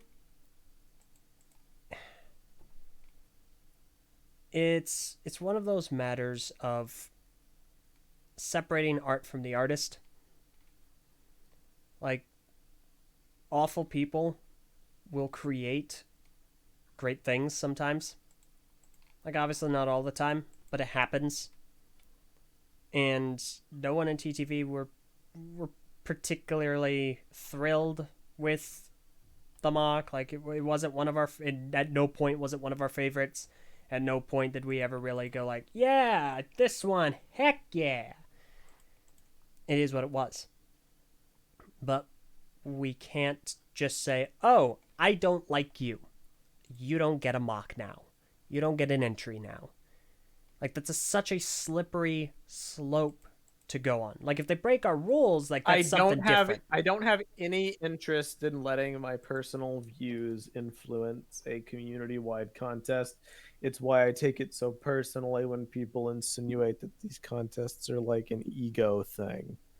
And I will admit I've gotten a little, like, I bristle when people say that, because I'm like, we host the contests because Greg is on our boards, not our, we like that he's here, but it wasn't our choice to force him off BZ Power. Yeah. We host the contests because we have the infrastructure to do so. We have, like, lost, months of our life doing this, copious amounts of stress. I'm not, saying, oh, feel bad for us because, we did it to ourselves. I'm just saying it hasn't exactly been that we're living it up on cloud nine, partying and enjoying all the fame and the glory. So to then have the notion of controlling the contest because of our own personal motives, like, I don't feel comfortable with that. I don't like the idea of that. And we have no interest in doing it, even for a situation like this, which is why what happened. Double got first place, Giratina got second place. Pretty much all my favorites knocked out either by them or right before the big end battle. So I was just kind of bummed out going into the ending of the mock portion, to be fair. Yeah, it's like I had two other favorites. the entire time. They're still my favorites, and I don't want to have to go through the trouble of getting them and bringing up the photo. But like I've talked about it on the message boards. Like I had, two favorites that I really wanted to see be Helryx, and guess what? They did not win. They didn't even move into the final round. It just never happened. So again, if I was interested in rigging anything, could have very easily just had them move up. But that is not right. That's also not what happened. So it's frustrating. But we just want that to be clear to everyone. It's not like we found out, we were told about it, we saw some of it, and it's egregious. It's egregious behavior. We don't approve of it. But it creates a dangerous precedent when it's off of our site, where we just disqualify things for reasons that ultimately don't matter to the contest. And I apologize for... We can't allow ourselves to go down that rabbit hole. Yeah, and I would like to offer a sincere apology to the people that were affected by their behavior. Like, you guys didn't deserve that. That was... it wasn't right. You guys did not deserve absolutely any bit of it. And I wish things were better. And so I'm sorry if that upsets you to see this go through like this. But it's kind of the tough decision that needs to be made to keep things as honest as possible. Pretty much. So that happens. The winner was the winner. And then it's time for the art contest. And by this point, it became very clear to us that the current method of doing things was not sustainable. Number one, it was creating skewed results because of all the vote brigading en masse. And number two, it was just like it was not sustainable for us to have to go through that every time. So we did the clause about reserving the right to remove entries, et cetera, which hopefully we'll never have to use, and even if we do use, it'll be sparingly. But we were trying to figure out what to do. We'd gotten suggestions at numerous points to do a system called ranked voting or preferential voting, whatever. Basically, the way it works is when an entry that has a low amount of percentage gets knocked out, people who voted on it and all entries had to list a second and third preference. And if the entry that you voted as your first preference gets knocked out due to getting the lowest amount of percentage, then its votes will be redistributed accordingly to the second preference. yeah. So like if you voted for, let's just say if your favorite piece of art in the final art poll, just to use a random example, was entry 4, but you listed entry 2 as your second preference. When entry 4 gets knocked out due to having a low percentage, your vote would then get applied to entry 2 and so on. It's a really cool system that seeks to make the most amount of people happy, or at least satisfied with things. It results in an entry, a winner that the most amount of people can agree on, is what it ends up being the case. So even if they wasn't the first choice, people can still be like, okay, yeah, that works. And that was so much better of a system. Like, gosh dang it.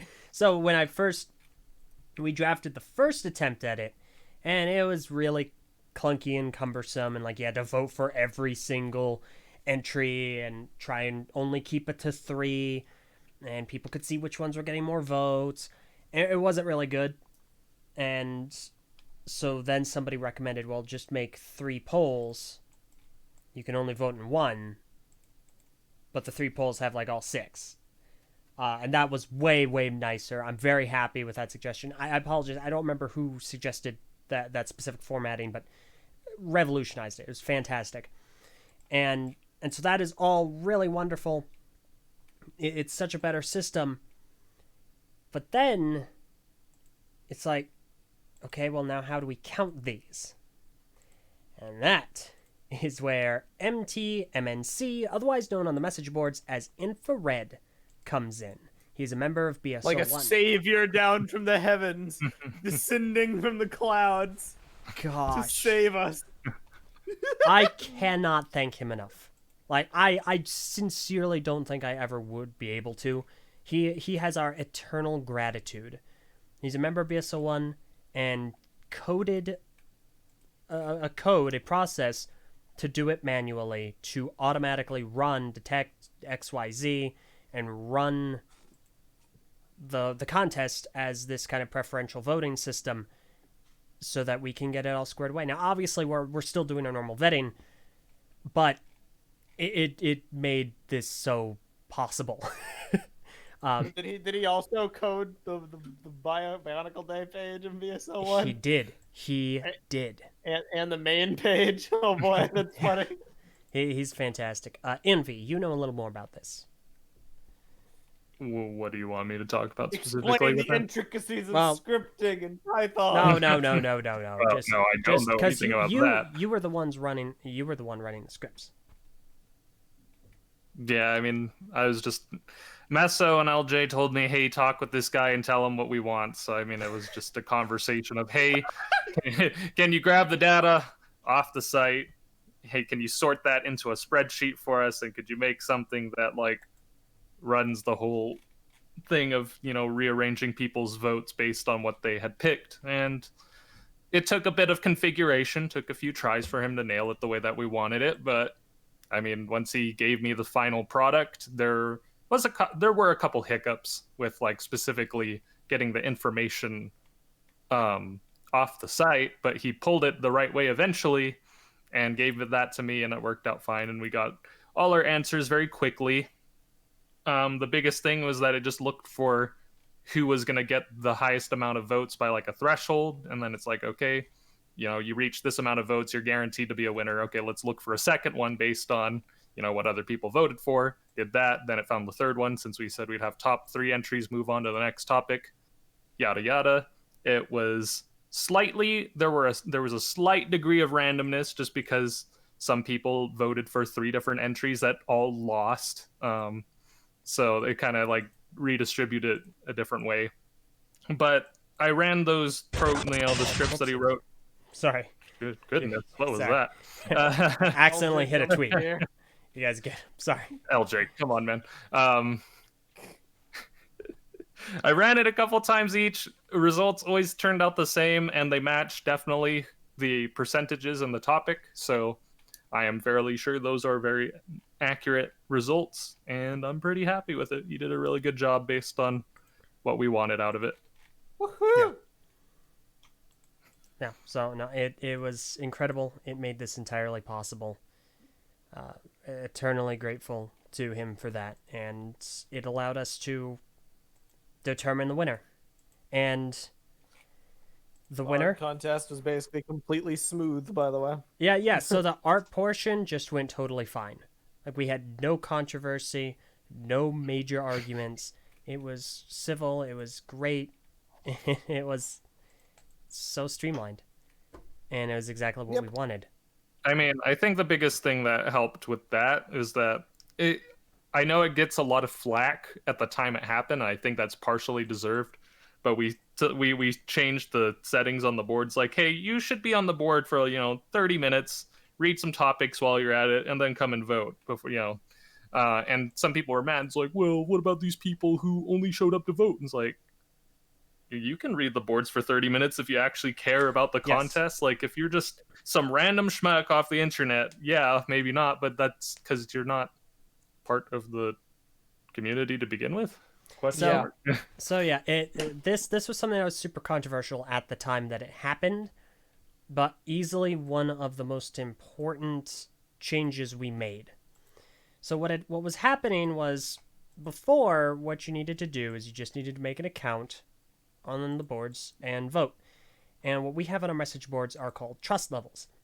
And trust levels allow you to access certain features on the site. So, for instance, if you're at the highest trust level you can get without being staff, trust level 3, you can edit other people's posts. You can move topics entirely. You can what else can you do? You can access a secret subform called the Highly Suspect Lounge, where you have less Hello. restrictions on spam and double posting and stuff like that. It's just kind of a goof around place. You can start community projects. You can advertise projects in the advertising form, stuff like that. Like, it means you're dedicated. But in order to reach newer, higher trust levels, you have to spend a lot of time on the message boards. Like, you need to enter a certain amount of topics, you need to visit for a certain amount of days, you need to give a certain amount of likes, you need to do all sorts of these things.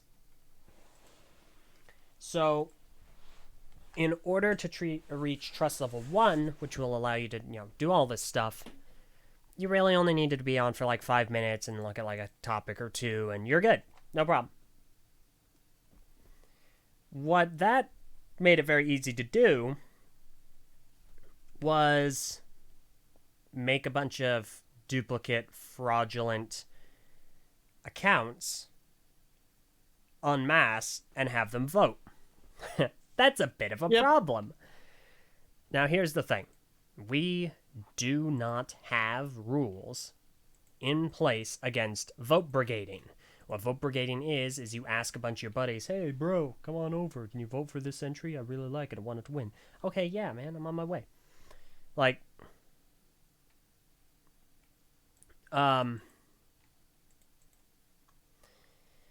so, hang on, I lost my train of thought. I'm sorry. Rip. I'm sorry. So, what ended up happening is as the contest was going on, the mock contest was going on, we, gosh dang, I keep losing my train of thought. I'm sorry, I'm getting so distracted by all sorts of freaking things. Okay, mock contest was happening. Some guy posts on Twitter with 12,000 followers, hey, come over here, vote for this. And so then we start getting a flood of new accounts. People on the topic find out about it and are like, what, are you going to allow this? What the heck's going on? Why are you doing this? And again, vote brigading isn't against the rules. That does not mean we cannot discourage it. So we had to make a very quick decision because I'm the only one on at the time, the only staff member, and we're getting like 3-4 posts every 5 to 10 seconds. Like, we're just getting a slew of people coming in and being like, hey, all right, what's going on? They're freaking out. So we needed to make a choice very quickly. And it's one that really, really improved things. What we did is we modified the requirements to become trust level 1. And in order to vote in the polls, you needed to be trust level 1 to see the subcategory with all of the topics. So if you were trust level 0, you couldn't see it, and you couldn't vote. So we changed it to become trust level 1. You had to enter 10 topics. So just click on the topic and go into it. Read at least 50 posts. So like any topic with 50 posts, you just scroll down. And spend at least 30 minutes, half an hour, reading posts. And this dramatically cut down on the amount of duplicate and fraudulent accounts we were getting. Like, Things were almost totally fine. Yeah, like almost After to that. 0 after that point. It wasn't 0 though. By the end of it, we could tell there were definitely people who showed up just for that. But at the same time, we couldn't argue with that because they actually followed, you know, everything that we had set up. I want except there were some dupe accounts that showed up last second. That was kind of funny though. Yeah, I mean, sometimes it happens, but I want to stress, a lot of people were like, oh, well, you probably just rigged it so that it was retroactively applied. That's not the case. So, nope. Everyone, if you followed the rules and you had a legitimate account per the rules at the time, you were fine. And so, after that, like, obviously the damage was done to where we had to go and vet everything. But after that point, like, we had almost next to no fraudulent accounts during the art portion. I Yep. like less than 5. And that was Pretty a much. huge dramatic improvement over everything. But this drew some criticism. People were saying, "Oh, you're just trying to throttle voters because you don't want Helryx or Helryx to win." And we ran into that again. You just want to section people off that aren't message board members. You want to force them to have to post and do this, and you don't want the rest of the community to join in and be a part of things. No, you just want TTV board members. It's like, no. People saw it one way, but they didn't see the reason why we did it. It was to keep things honest. And it's like, obviously, we're not trying to prevent people from posting, but if you're not willing to spend half an hour of your time to prove that you're invested in this contest and being a part of things, then that's not an us problem. It's 30 minutes. You could just leave a page up. So it was frustrating to see that, but it was massively important that we did that, and it really improved the state of things. And we did get some short-term flack from people who were trying to accost all sorts of motives to it, but in all honesty, it was to make it so that we didn't have to disqualify. Because here's the thing, the reason we don't have rules against vote brigading is because we cannot moderate motive when it comes to voting for something. Like, we can't tell people how to vote or how we want them to vote. That's not a thing. So if somebody comes over and is like, "Hey, I'm going to vote for this because my friend asked me to," well, what are we going to do? Say, "No, you aren't." That's not how that works. We cannot moderate motive. So, in order to allow that, but also discourage this massive influx of fraudulent accounts, we did this. We did this in a way to kind of please everyone and satisfy all those requirements. And it worked. I mean, also, it's not even just like you only need to do it that one time. You only need to view the boards 30 minutes before, that first vote, and after that you're in for literally every other contest just fine. You don't have to, stay on the board for 30 more minutes after that to vote in the next one. Yep. I don't know. It's like an easy entry for the rest of every single other contest. Yeah. Ever. Like, the only trust level you can lose is trust level 3. The only reason that's the case is because you get so many permissions. But you don't have to be trust level 3 to vote. Just trust level 1. The most time it takes you is half an hour. One time. That's it. Indeed. So when viewed in aggregate, the thing that I take away from all of this and the entire process that I would like to kind of to centralize back on is I know that the contest was not perfect. It was not, certainly didn't go how I wanted it to go. The mock portion specifically. So, throughout all this, we've talked about other people. We've talked about, the winner. We've talked about Double, his conduct. We've talked about BSO1, Doric and his conduct. We talked about, RSG and, Holly Nuva, whom we had, the disagreement with and the talks that went nowhere. But at the end of the day, we are not so arrogant as to say that we are, faultless either. We could have done a better job anticipating things. We could have done a better job actively making changes. All I can say is that it is our first time doing something of this.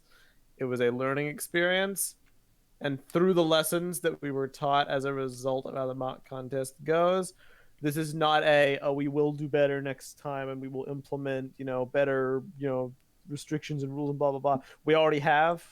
We've already made those changes. We've already stepped up and made a sweeping amount of changes to the way the contests are run that has, at least for now, basically eradicated most of the concerning elements. The main things for future contests that we're still looking for feedback on are specific, rules, in relation to mask versus art, in relation to, certain characters. I know there's still some disagreement about the Toahaga. Like, we're always interested in hearing feedback about specific characters and about maybe coming up with more specific rules and regulations for building. But the contests themselves and the infrastructure behind them is in a pretty good place now as a result of everything that's gone down in the Helryx contest. So in a way, I'm glad that we had the experience. Yeah. I mean, it was important to have, and of course I'm frustrated. I'm frustrated with how things went. I'm frustrated with our failings, and I'm frustrated with, the frustration that was caused. But I'm also really looking forward to the next one that will not have those issues. Like, we have made so many improvements, and we're still listening to people. We're still taking in feedback. We are not claiming that we're perfect. We're not claiming that we are blameless for a lot of the issues that occurred. We're also still trying. We're trying to do better, and we're going to do better. And it's like Meso said, we have done better. We have made these changes. So, yeah, it's just, I will continue to do it. Real fast, a few. Yeah, we have a bunch of super chats. 26K down the drain, $5. Tau can change over time for many reasons. You call it Helryx, I call it Helryx or Dika, or Naked Helryx or whatever. I doubt you'll read that part, but you were wrong. I did. And I'm disgusted. Canadian $15 financial compensation for the sleepless nights auditing votes. P.S. My name is still Jeff. That's you, in Jeff. relation to I an earlier appreciate super that. chat he gave 20 Canadian. Yes. My name Jeff. Nice. So, well, thank you very much. Yes. 26K down the drain, another $5. When are we going to get a contest for the canon depiction of Greg Farshty? And then another one, 26K down the drain, $5. Now that the Bionicle fandom has grown up and everyone despises each other, the canon contests are much more difficult than they were a decade ago. It's not that they despise each other. Like, just to use a random example of like that we talked about earlier, we had a grievance about the contests with RSG, but I do not despise RSG, and I hope they don't to us. But what's happened nowadays in the Bionicle community is because it's broken up into so many different sub-communities. It's like I said earlier, everyone has their own agenda. And that's not always a bad thing. Sometimes you need an agenda. It doesn't necessarily have to have a negative connotation. But when you try to do massive community-wide projects like this, you sometimes run into friction. And it sometimes can be a bit irritating. And us calling out people who we have an issue with, number one, it's like we said earlier, this was a vent session primarily for us. It's therapeutic. We are putting off the mask of impartial, objective contest runners, and we're going back to TTV where we just like to talk for hours on end about random stuff. And number two, it's more just like, and I view it kind of as transparency. Like, there's a lot that we have not said. There's a lot that we haven't disclosed throughout this whole process, and kind of charting the course and having a public record that can be pointed to is this is what happened and who we spoke to, and this is why, blank happened. It's not like I want to necessarily drag anyone's name through the mud just because I disagree with them. Like, I bring up Holly Nuva from RSG, not because I want her run out of the community. She's a good person from all my interactions with her, and she's clearly very creative and skilled, and all of RSG is. I just I think it's important to chronicle why the decisions that were made, and I want it to be made absolutely clear that, at least for us, they weren't the ideal ones made. We compromised where we could. And we in general, we just tried to do the best thing for everybody. Sometimes it worked out, sometimes it didn't, but there were lessons that were learned throughout the whole process. They'll be applied going forward. And I don't want anyone to feel like we don't listen or that we don't take into consideration feedback. I know at times when tempers are high as a result of all this stuff, some people may have gotten the implication that they can't talk to us about things. That is most assuredly not true. I promise. We are open to listening. We are open to discussing. Message boards are the best place to do it. But, we share Discord servers with a lot of people, so feel free to hit us up there too. And, I'm running low on the points that I can say about this matter today. Yeah, I don't know if there's much else you want to get into. There are always things we can discuss from this. Like there was some guy on the message boards who had the great take that I left out the context from that aforementioned Helryx quote. And it made people believe that she was supposed to look like a Makuta. Yeah. Even though the quote contains she looked like a Toa.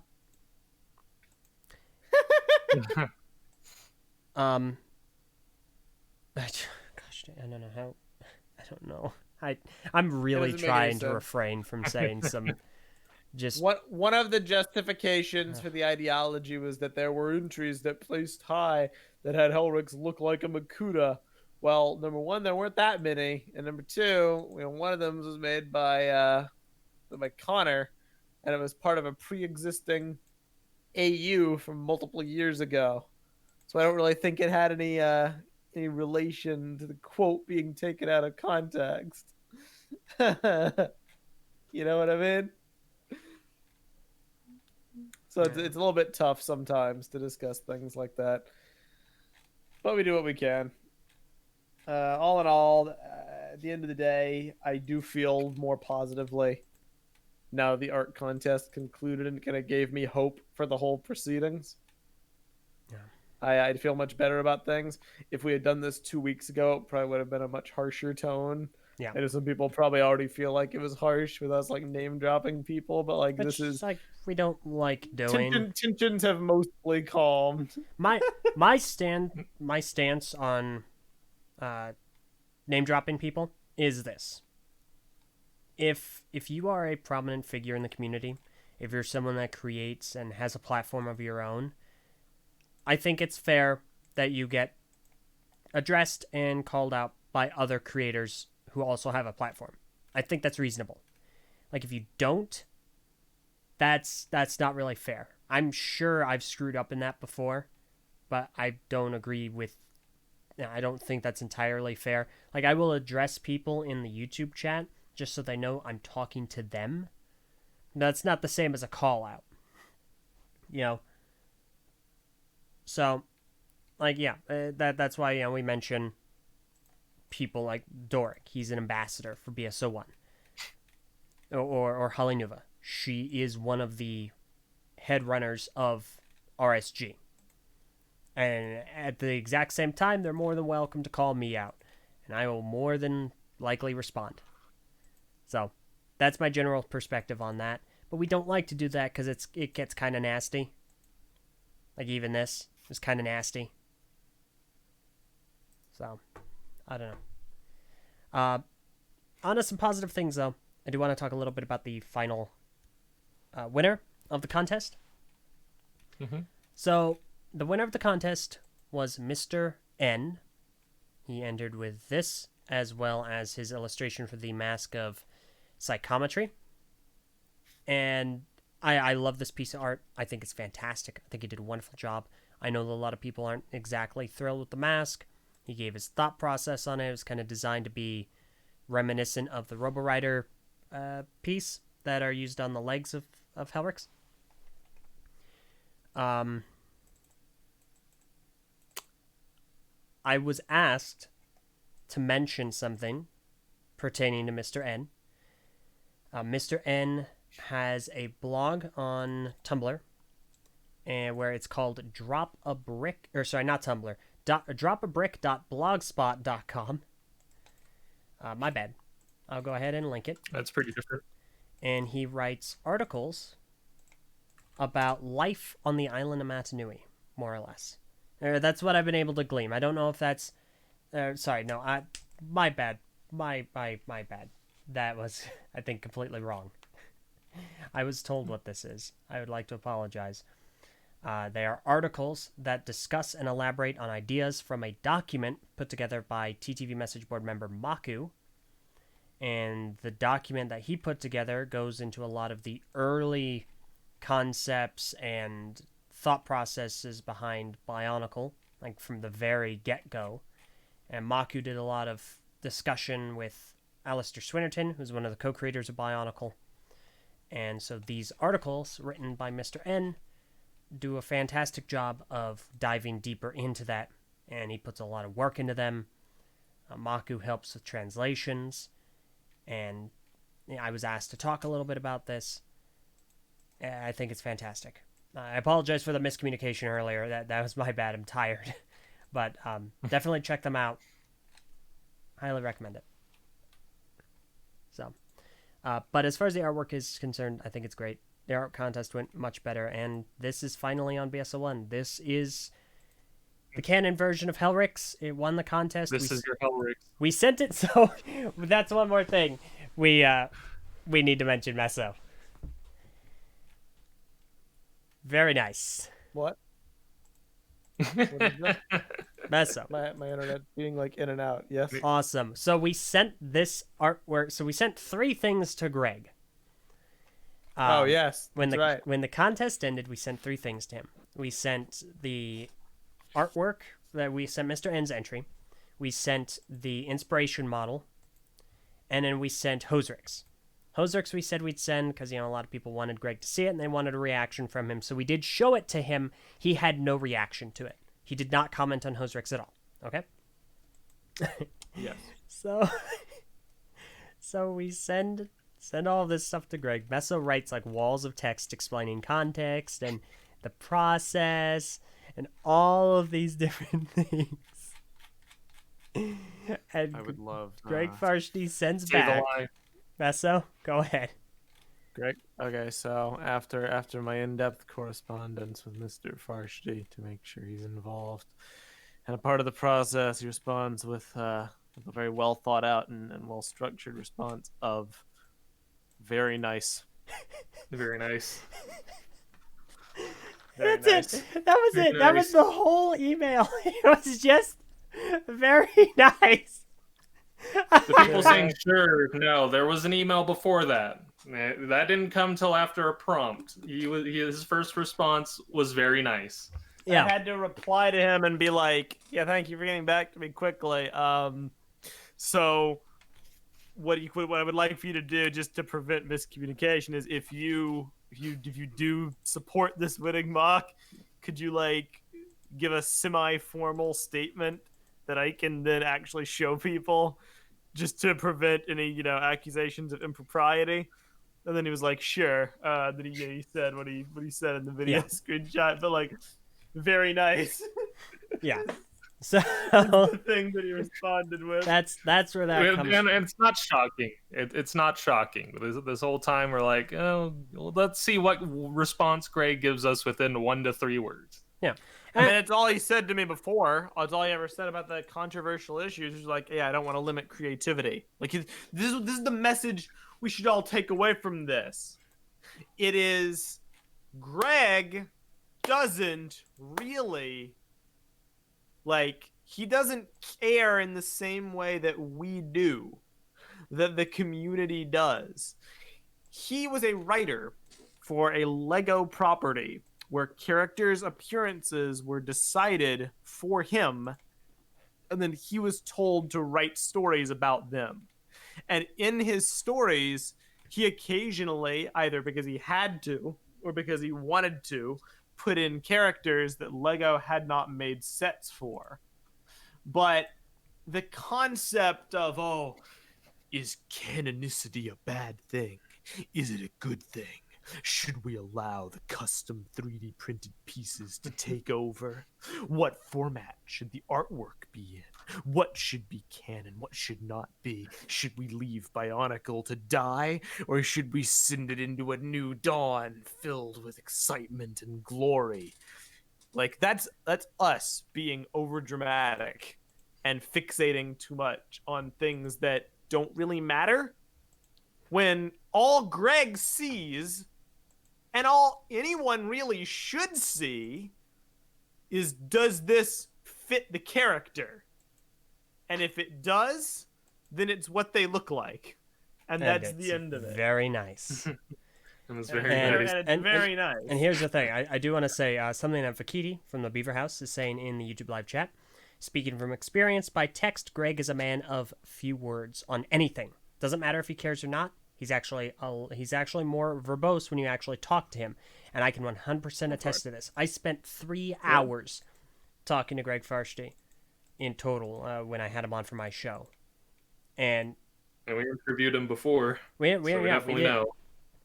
And that was such an unbelievably wonderful and engaging conversation. Like, it's clear that he cares about Bionicle. He cares so much about the theme that he spent so much time working on. It's obvious. But yes, on text, he is a man of few words. And, but I love sometimes it, he doesn't... it's so perfect. Yeah, and then sometimes, his what the community expects is not always going to line up with the reality.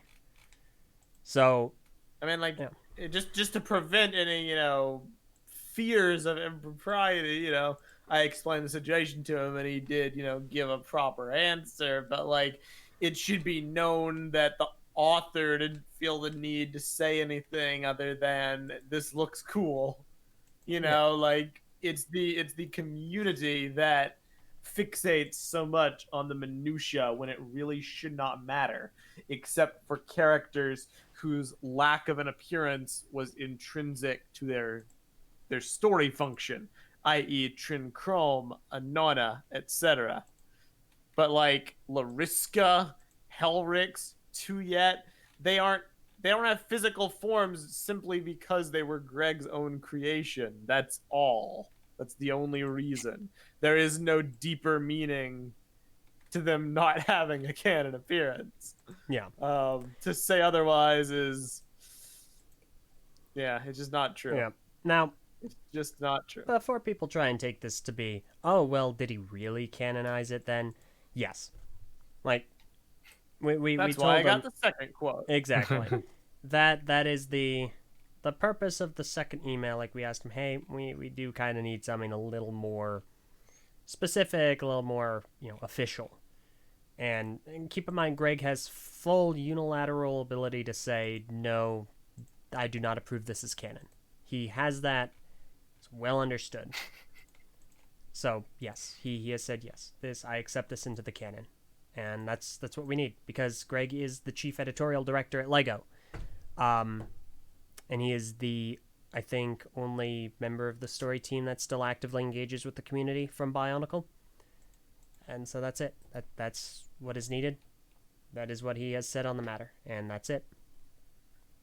Yep. But I just thought I wanted to share that story because I think it's just so perfect. And don't worry, we did ask Greg a while back if we could read his emails at times for clarity's sake. We'd never do that without his consent. Of course. He was like, "Do what you got to do," You told them I said very nice? Yeah, and of course, So, again, none of there's this is to disparage him. Of course, obviously we're Oh no, it's perfect. Yeah, It's a great reply. we're super Very thrilled to be nice. working with him. Of course, so. There's a few super chats I want to read, and there's one final thing I want to talk about, and then I think we should probably end. Okay. Super chats. Tarker's channel of random things. SEK20. July was a fascinating month. You're telling me, bud. Yeah. ... Student Scissors, Canadian $5. Give Invi all the money I donated to buy a burger, please. I was laughing in the background while you were saying some serious stuff because I was looking at those super chats. I probably should have muted. was pretty epic. 26K down the drain, $5. Shouldn't Google make Canadians pay $7 because of conversion rates, conversation rates? Student scissors, Canadian $5. No. $26, 26K down the drain, $2. Conversion rates, conversion, shoot, frick. And Sharnak, $2. Greg, TLDR. Thank you, Mr. the Bow Rock Lord, for that. Oh my gosh. There's one final thing I want to talk about today, at least personally. If you have other stuff, feel free. But my last thing, really briefly, I keep seeing a few comments which I think are a joke, but we did say we would talk about it later. And they're from Jarm, saying, is the Bioluminati real? So I just want to briefly address the council that we talked about way in the beginning of this episode. There was a point after the mock contest was over when people were accusing us of rigging. They brought in the fact that the existence of a quote-unquote council had, I guess, leaked in multiple different Discord servers as if it was ever a secret to begin with. And through conspiracy theories and fear-mongering, it got spun up into a situation where people thought that the council were the ones who were essentially, rigging the contest for whatever reason. I guess we were just like pawns of double without realizing it, I guess. Like, it doesn't really make a lot of sense, but just to put it into perspective, once again, the council was created long before we were invited, simply for the purpose of facilitating events like bionic processes between the community, having points of contact in case of troublesome members in the community. It was used to discuss the Solekians back when they were running rampant, doing stuff, other things of that ilk. It was a functional chat. Eljay and I didn't even participate in it that much because we weren't really involved in any stuff. We only decided to use it to get feedback on our rules because some people were there who have run contests before us, who've run more contests than we ever had. But, it was never secret. I think it's the fact that the name was kind of pretentious, which gave it this aura of, secrecy and why it caused it to become a meme. But we talked about literally from the early stages in the topic, it's public. We talk about that we ran the rules past community heads for feedback. That's all the council is. That's all they were. That's all they ever contributed was feedback. So as funny as it is to meme about the Bioluminati, and feel free to continue memeing it because it is funny, it's not actually anything. Just for clarity's sake. Just to have it on record saying that it's not actually a thing. And I mean, the name, we didn't choose the name. I forget who chose the name. I mean, it was Lahari, because he made it. Okay, fair enough. It was Lahari. Yeah, that makes sense. Yeah. That makes sense. But, yeah, I mean, that's it. I just wanted to address that. Yeah. So, yeah. Unless you two have anything to say.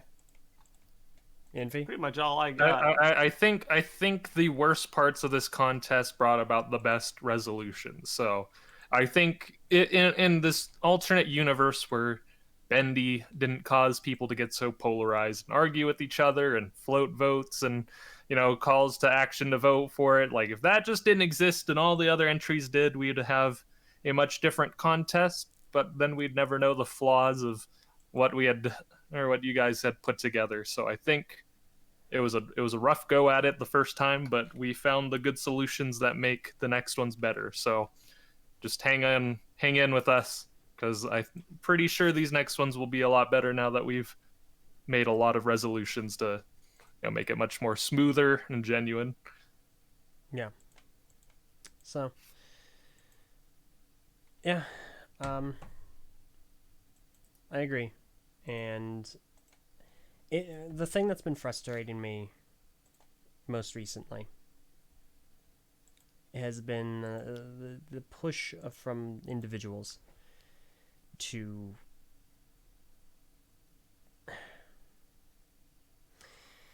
been this push from people to end the contest now.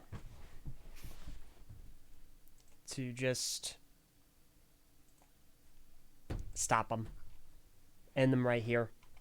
There's no more point. That was really stressful, guys. There was a lot of strife. There was a lot of arguing. We should just end them.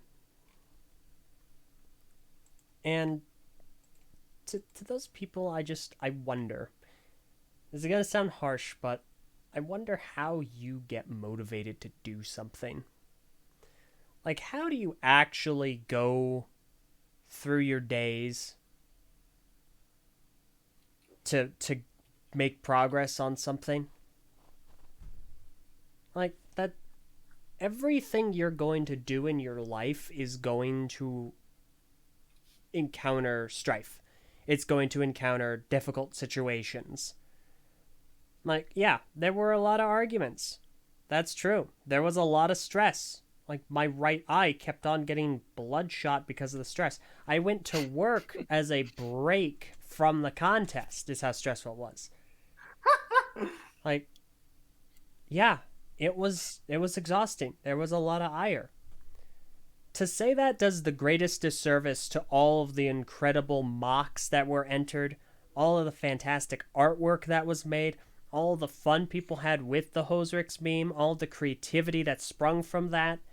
Like, you do the greatest disservice to all of that happened as well. Like, yeah, there were a lot of arguments. There was a lot of stress. I know. I am well aware. I was there for all of it, and you didn't have to be.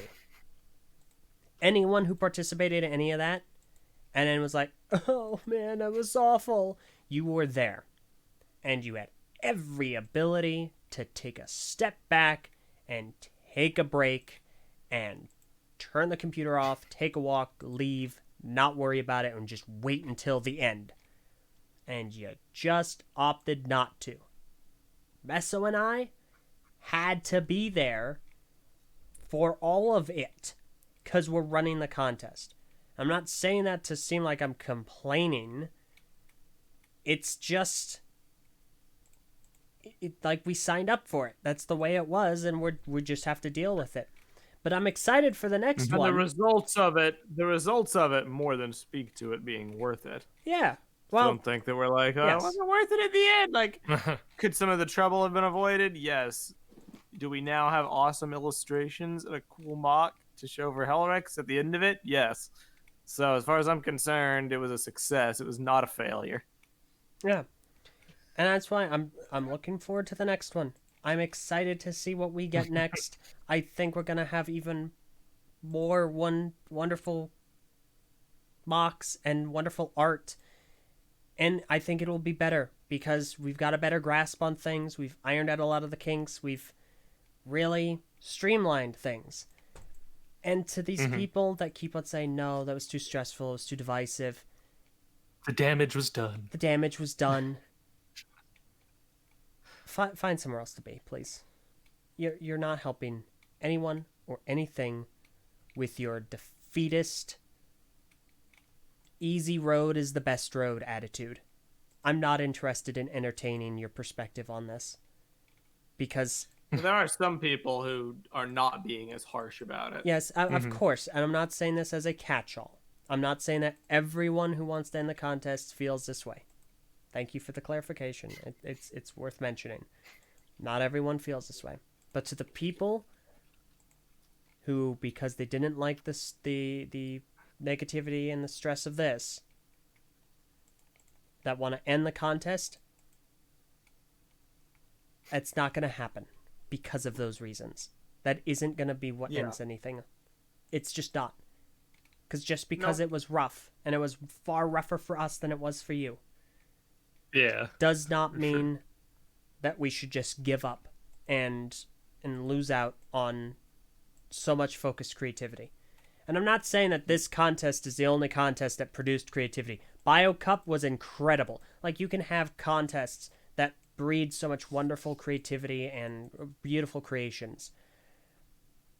I just don't see how, because you are upset with it, means that it wasn't worth it, or that we shouldn't continue to motivate and inspire so many wonderful creations and wonderful community interaction. I just don't understand. I'll never understand, and I don't really want to, because it's not something we're going to do. It just isn't. So no matter how much you ask, I'm not on board. Well, I would just like to, reiterate, just to not have people, come on after the fact and feel like they were misrepresented. Fair enough. Go for it. When I say, not everybody feels a certain way, it's because there are two distinct groups that I'm seeing that do not represent the same philosophy. There's the group that you're addressing, which is definitely the most prominent one, because I've seen the most of them. And it's the, this sucked, this was awful, this was a lot of stress and a lot of work, and you guys, failed, and blah, blah, all this, and the contest should just end because of it. You should just stop them. And that's kind of a difficult thing to entertain. And it's a difficult thing to respond with any way other than outright disdain, because it's founded in disdain. It's founded in disdain for, the work that was done, the positive advancements. It's just, there's very little there to work with in the realm of having an actual conversation. There are other people who are being more reasonable about things, who are going about it under the pretense of having an option, having a choice to be able to change their minds with modern context. And I do have respect for that wish. Implementing it is another matter entirely. But the wish to say, okay, so these problems I didn't factor in when I initially voted yes. I have a different opinion now. I can sympathize with, considering we went through a very similar thing with the problems that we encountered in the contest that we could not have foreseen. So I'm not, don't get me wrong, I'm not, promising anything in particular, but I just want to make it clear that I have seen people who are capable of expressing their own skepticism about the contests, or the wish to be able to, have a vote to see if people are still interested or not, without necessarily being like the majority of people I've seen, which are very defeatist and very negative and borderline nihilistic towards the Bionicle community in general. The let it die people. I have very little tolerance for dealing with them on any kind of a level, because I just cannot relate to the ideology. Yes. So basically at all, and I never will. Yeah, and that's, thank you for making that clarification, Meso, because there were some folks who were of that other perspective that we will listen to, but give us a few more now that everything has calmed down and we've got a better handle on things to really get more of an average. Exactly. So. Yeah, if the people who should be the most defeated about it, us, aren't feeling that way, I don't think most people should either. Like, we're not gonna give up, and neither should you on this whole thing. It was a rough ride. There was the one night. Well, there was one day where like Eljay was not available to moderate. No, you weren't around and able to moderate the discussion topic. So I sat there for a while and watch these people argue. And I'm not going to name names, but I think somebody will recognize they were a part of it. And it was like borderline, like civil, but still like passive aggressive, like with viewpoints and stuff. And it didn't matter if I agreed with one side or the other. Eventually I just had to like jump in there like, hey, stop it. Guys, you're being, you're going to push this topic to being closed. Please cut it out. There was a lot with this whole, that's just one experience of many that just made me feel kind of bad about having helped at a certain point of like, man, what did I get myself into? Mm-hmm. And then there was another time I went to bed and was like, wow, we got that audit done. This is probably the most honest we got these results to be. Like, I feel good about, these results because it wasn't rigged. But I do think we did a good job with getting the accurate results for the final poll. And I went to bed feeling pretty good about it. And then felt bad the next day as soon as everybody got outraged about the results. But it turned out good. The art contest turned out good. I'm very happy with the result. I did vote for it. but I think this whole thing did produce a good result overall. Um, Yeah. and in many different ways. Bendy didn't win, but a lot of people still like it, made some really good art about it. And same for doubles mock and the art that won. I think there was a lot that good that came out of it, but there was quite a bit of toll on us, but we're still doing it anyways. Oh yeah. This contest has put the best and the worst of the community on full display. But it has not changed my love for it or my desire to be in it. That is not gonna go away. It'll take more than some vote brigading and some general stupidity to cause me to not want to be a part of the Bionicle community. So I will continue doing whatever I can to help, and I look forward to joining, or I look forward to you all joining on the journey with us. Yeah. I would like to honor Swert's request. I'd like to read the new name of the council, Oh no. the not so secret Society of Bionicle Dorks. A lot more accurate. Far more accurate. Yeah. I'm just glad it's over. We had a 3-week break now, and this has been massively cathartic. Yep. Yeah. So for today's episode, I think we're going to end it there. I don't really think there's much more to be said. We're pushing 3 hours. I don't really think there's a point to do any Q&A. Let's go around. We've responded to a lot that's been said.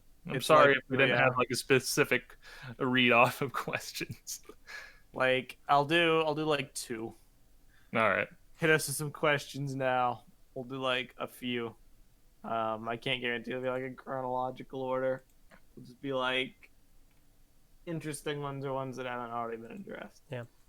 So shoot. At the end of the day, it's still super surreal and really cool to see Helryx on the VS1 page. Yeah. What is this meme people are spamming? Is it the Greg one? Very nice. Show the Greg meme. It's in the society. Show the Greg meme. Show the Greg. Okay, I'm guessing alright. it's that one. Yeah. I think. Wait. It's in the society. Okay. All right. I got it. So what we can the takeaway from all of this is that this was very nice. Very nice. There we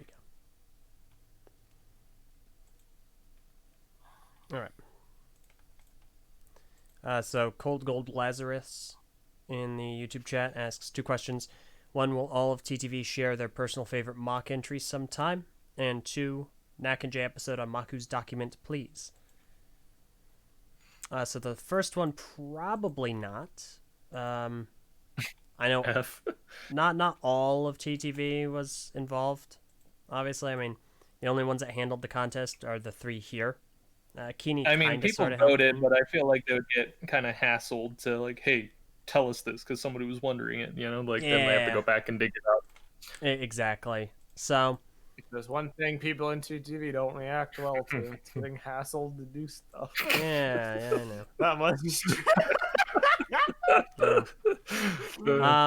But yeah, I mean, I had 2 favorites the entire time. Like, this artwork is still wonderful. At one point it was my favorite, but I had another one I preferred a little more by the end. This is beautiful. I love it. So My favorite art was Umatu's.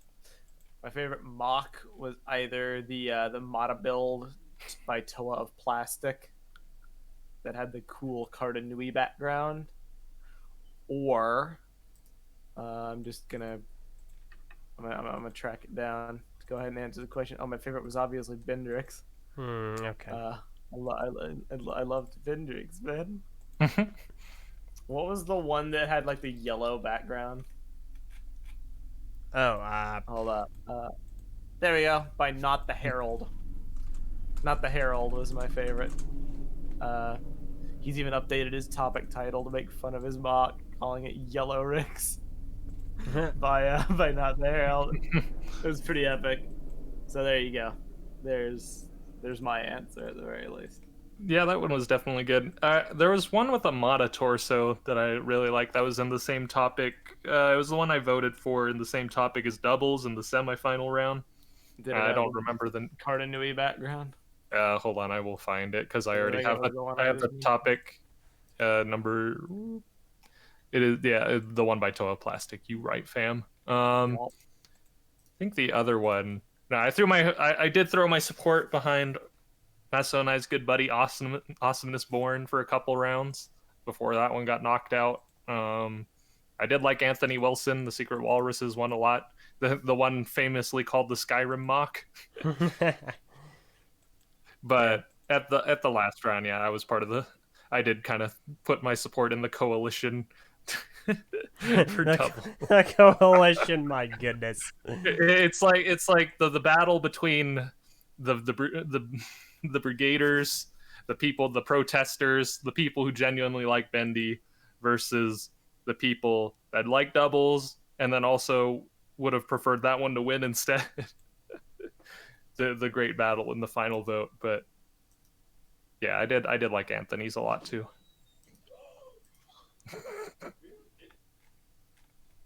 Yeah. Let me see. One more. Sure. And one One more. more. We do have one more super chat. is there- 26K down the drain. $2. Mac and J on the weird Bionicle ads. Thank you. Yo, what First up, Big Mac and Jay? Yeah. Oh, the other question from Cold Gold.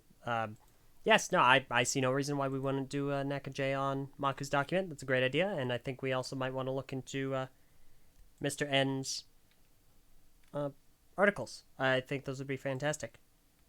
So I won't agree. say no. I just don't know when. The Germinator, I think. I like this comment, this question. Are there plans to make the next contests any shorter? At this rate, the current list will take 2 years to get through.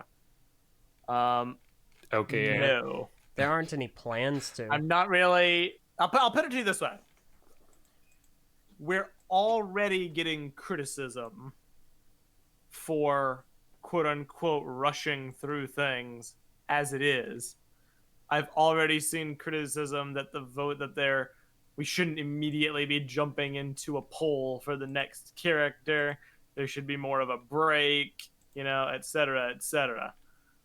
So, I don't really think the solution to that is to make things go even faster. I'm not really interested in getting to the end of the list as soon as possible. I just kind of want to take things at the community's own pace. And just see how things go and pick good entries that people are happy with and take as long as we need to determine that. Yeah. But, it's a good question. Yeah, So. no, fair enough. Yeah. Also, yes, we are looking into a second list of characters. So, just understand. we understand there were some that people are requesting, and we thought about it. We're looking into it. We have not forgotten. It's just not happening right now. So. Yep. I'll answer this real quick, and then we can go ahead and end. Sharnak. Eljay. You have the mask. You have the axe. When will you complete your metamorphosis and fully become Liwa? So there's a meme a few weeks ago. I was thinking the same thing. That came out. And it was like the different, it was a picture of an iceberg and how it goes real deep below the water. And like really deep toward the bottom, like the deep depths of the Bionicle community as you get more of a Bionicle fan. One of them was Eljay is 2001 Liwa transported into the real world. Or along those lines. And I thought that was freaking hilarious. So I love it. it's already begun. No, but I've said, I've There joked you about go. this on Twitter, but I'd totally do this. Like if I ever had like a leg have to get cut off for any reason, I'm doing everything in my power to get a replacement that looks like a Liwa Meta leg. Oh my gosh. Like, obviously, I'd have to have a normal-looking leg for formal purposes. I would totally do it. I love it. Anyway, Mini Rig B22, one last super chat, CA $5 or 5 CA. Toa Duma for the next list, please and thanks. We will think about it. That's it. We're done. Any final thoughts, It is fellas? over. Thank I've you all said- for listening. I've said more than one final thought, so I think I'm good. All Yeah, right. let's go ahead, Ned. All right, in that case, one final congratulations to Mr. N for his fantastic canonization of the entry. Thank you to the underscore double for providing the inspiration model. And thank you all for participating, for listening, and hopefully for your patience with us during this time. It's been a difficult process, and we're looking forward to the next one, where hopefully things are going to go a lot better. So once again, thank you all so very much. Final plugs, head on over to TTV message boards at board.ttvchannel.com. You need to be 13 years or older and follow our rules to be a part of things. Currently, we have a poll for the next canonization contest. You can choose between a myriad of different characters. Vote for as many or as few as you want. Additionally, head on over to Patreon at patreon.com/theTTVchannel.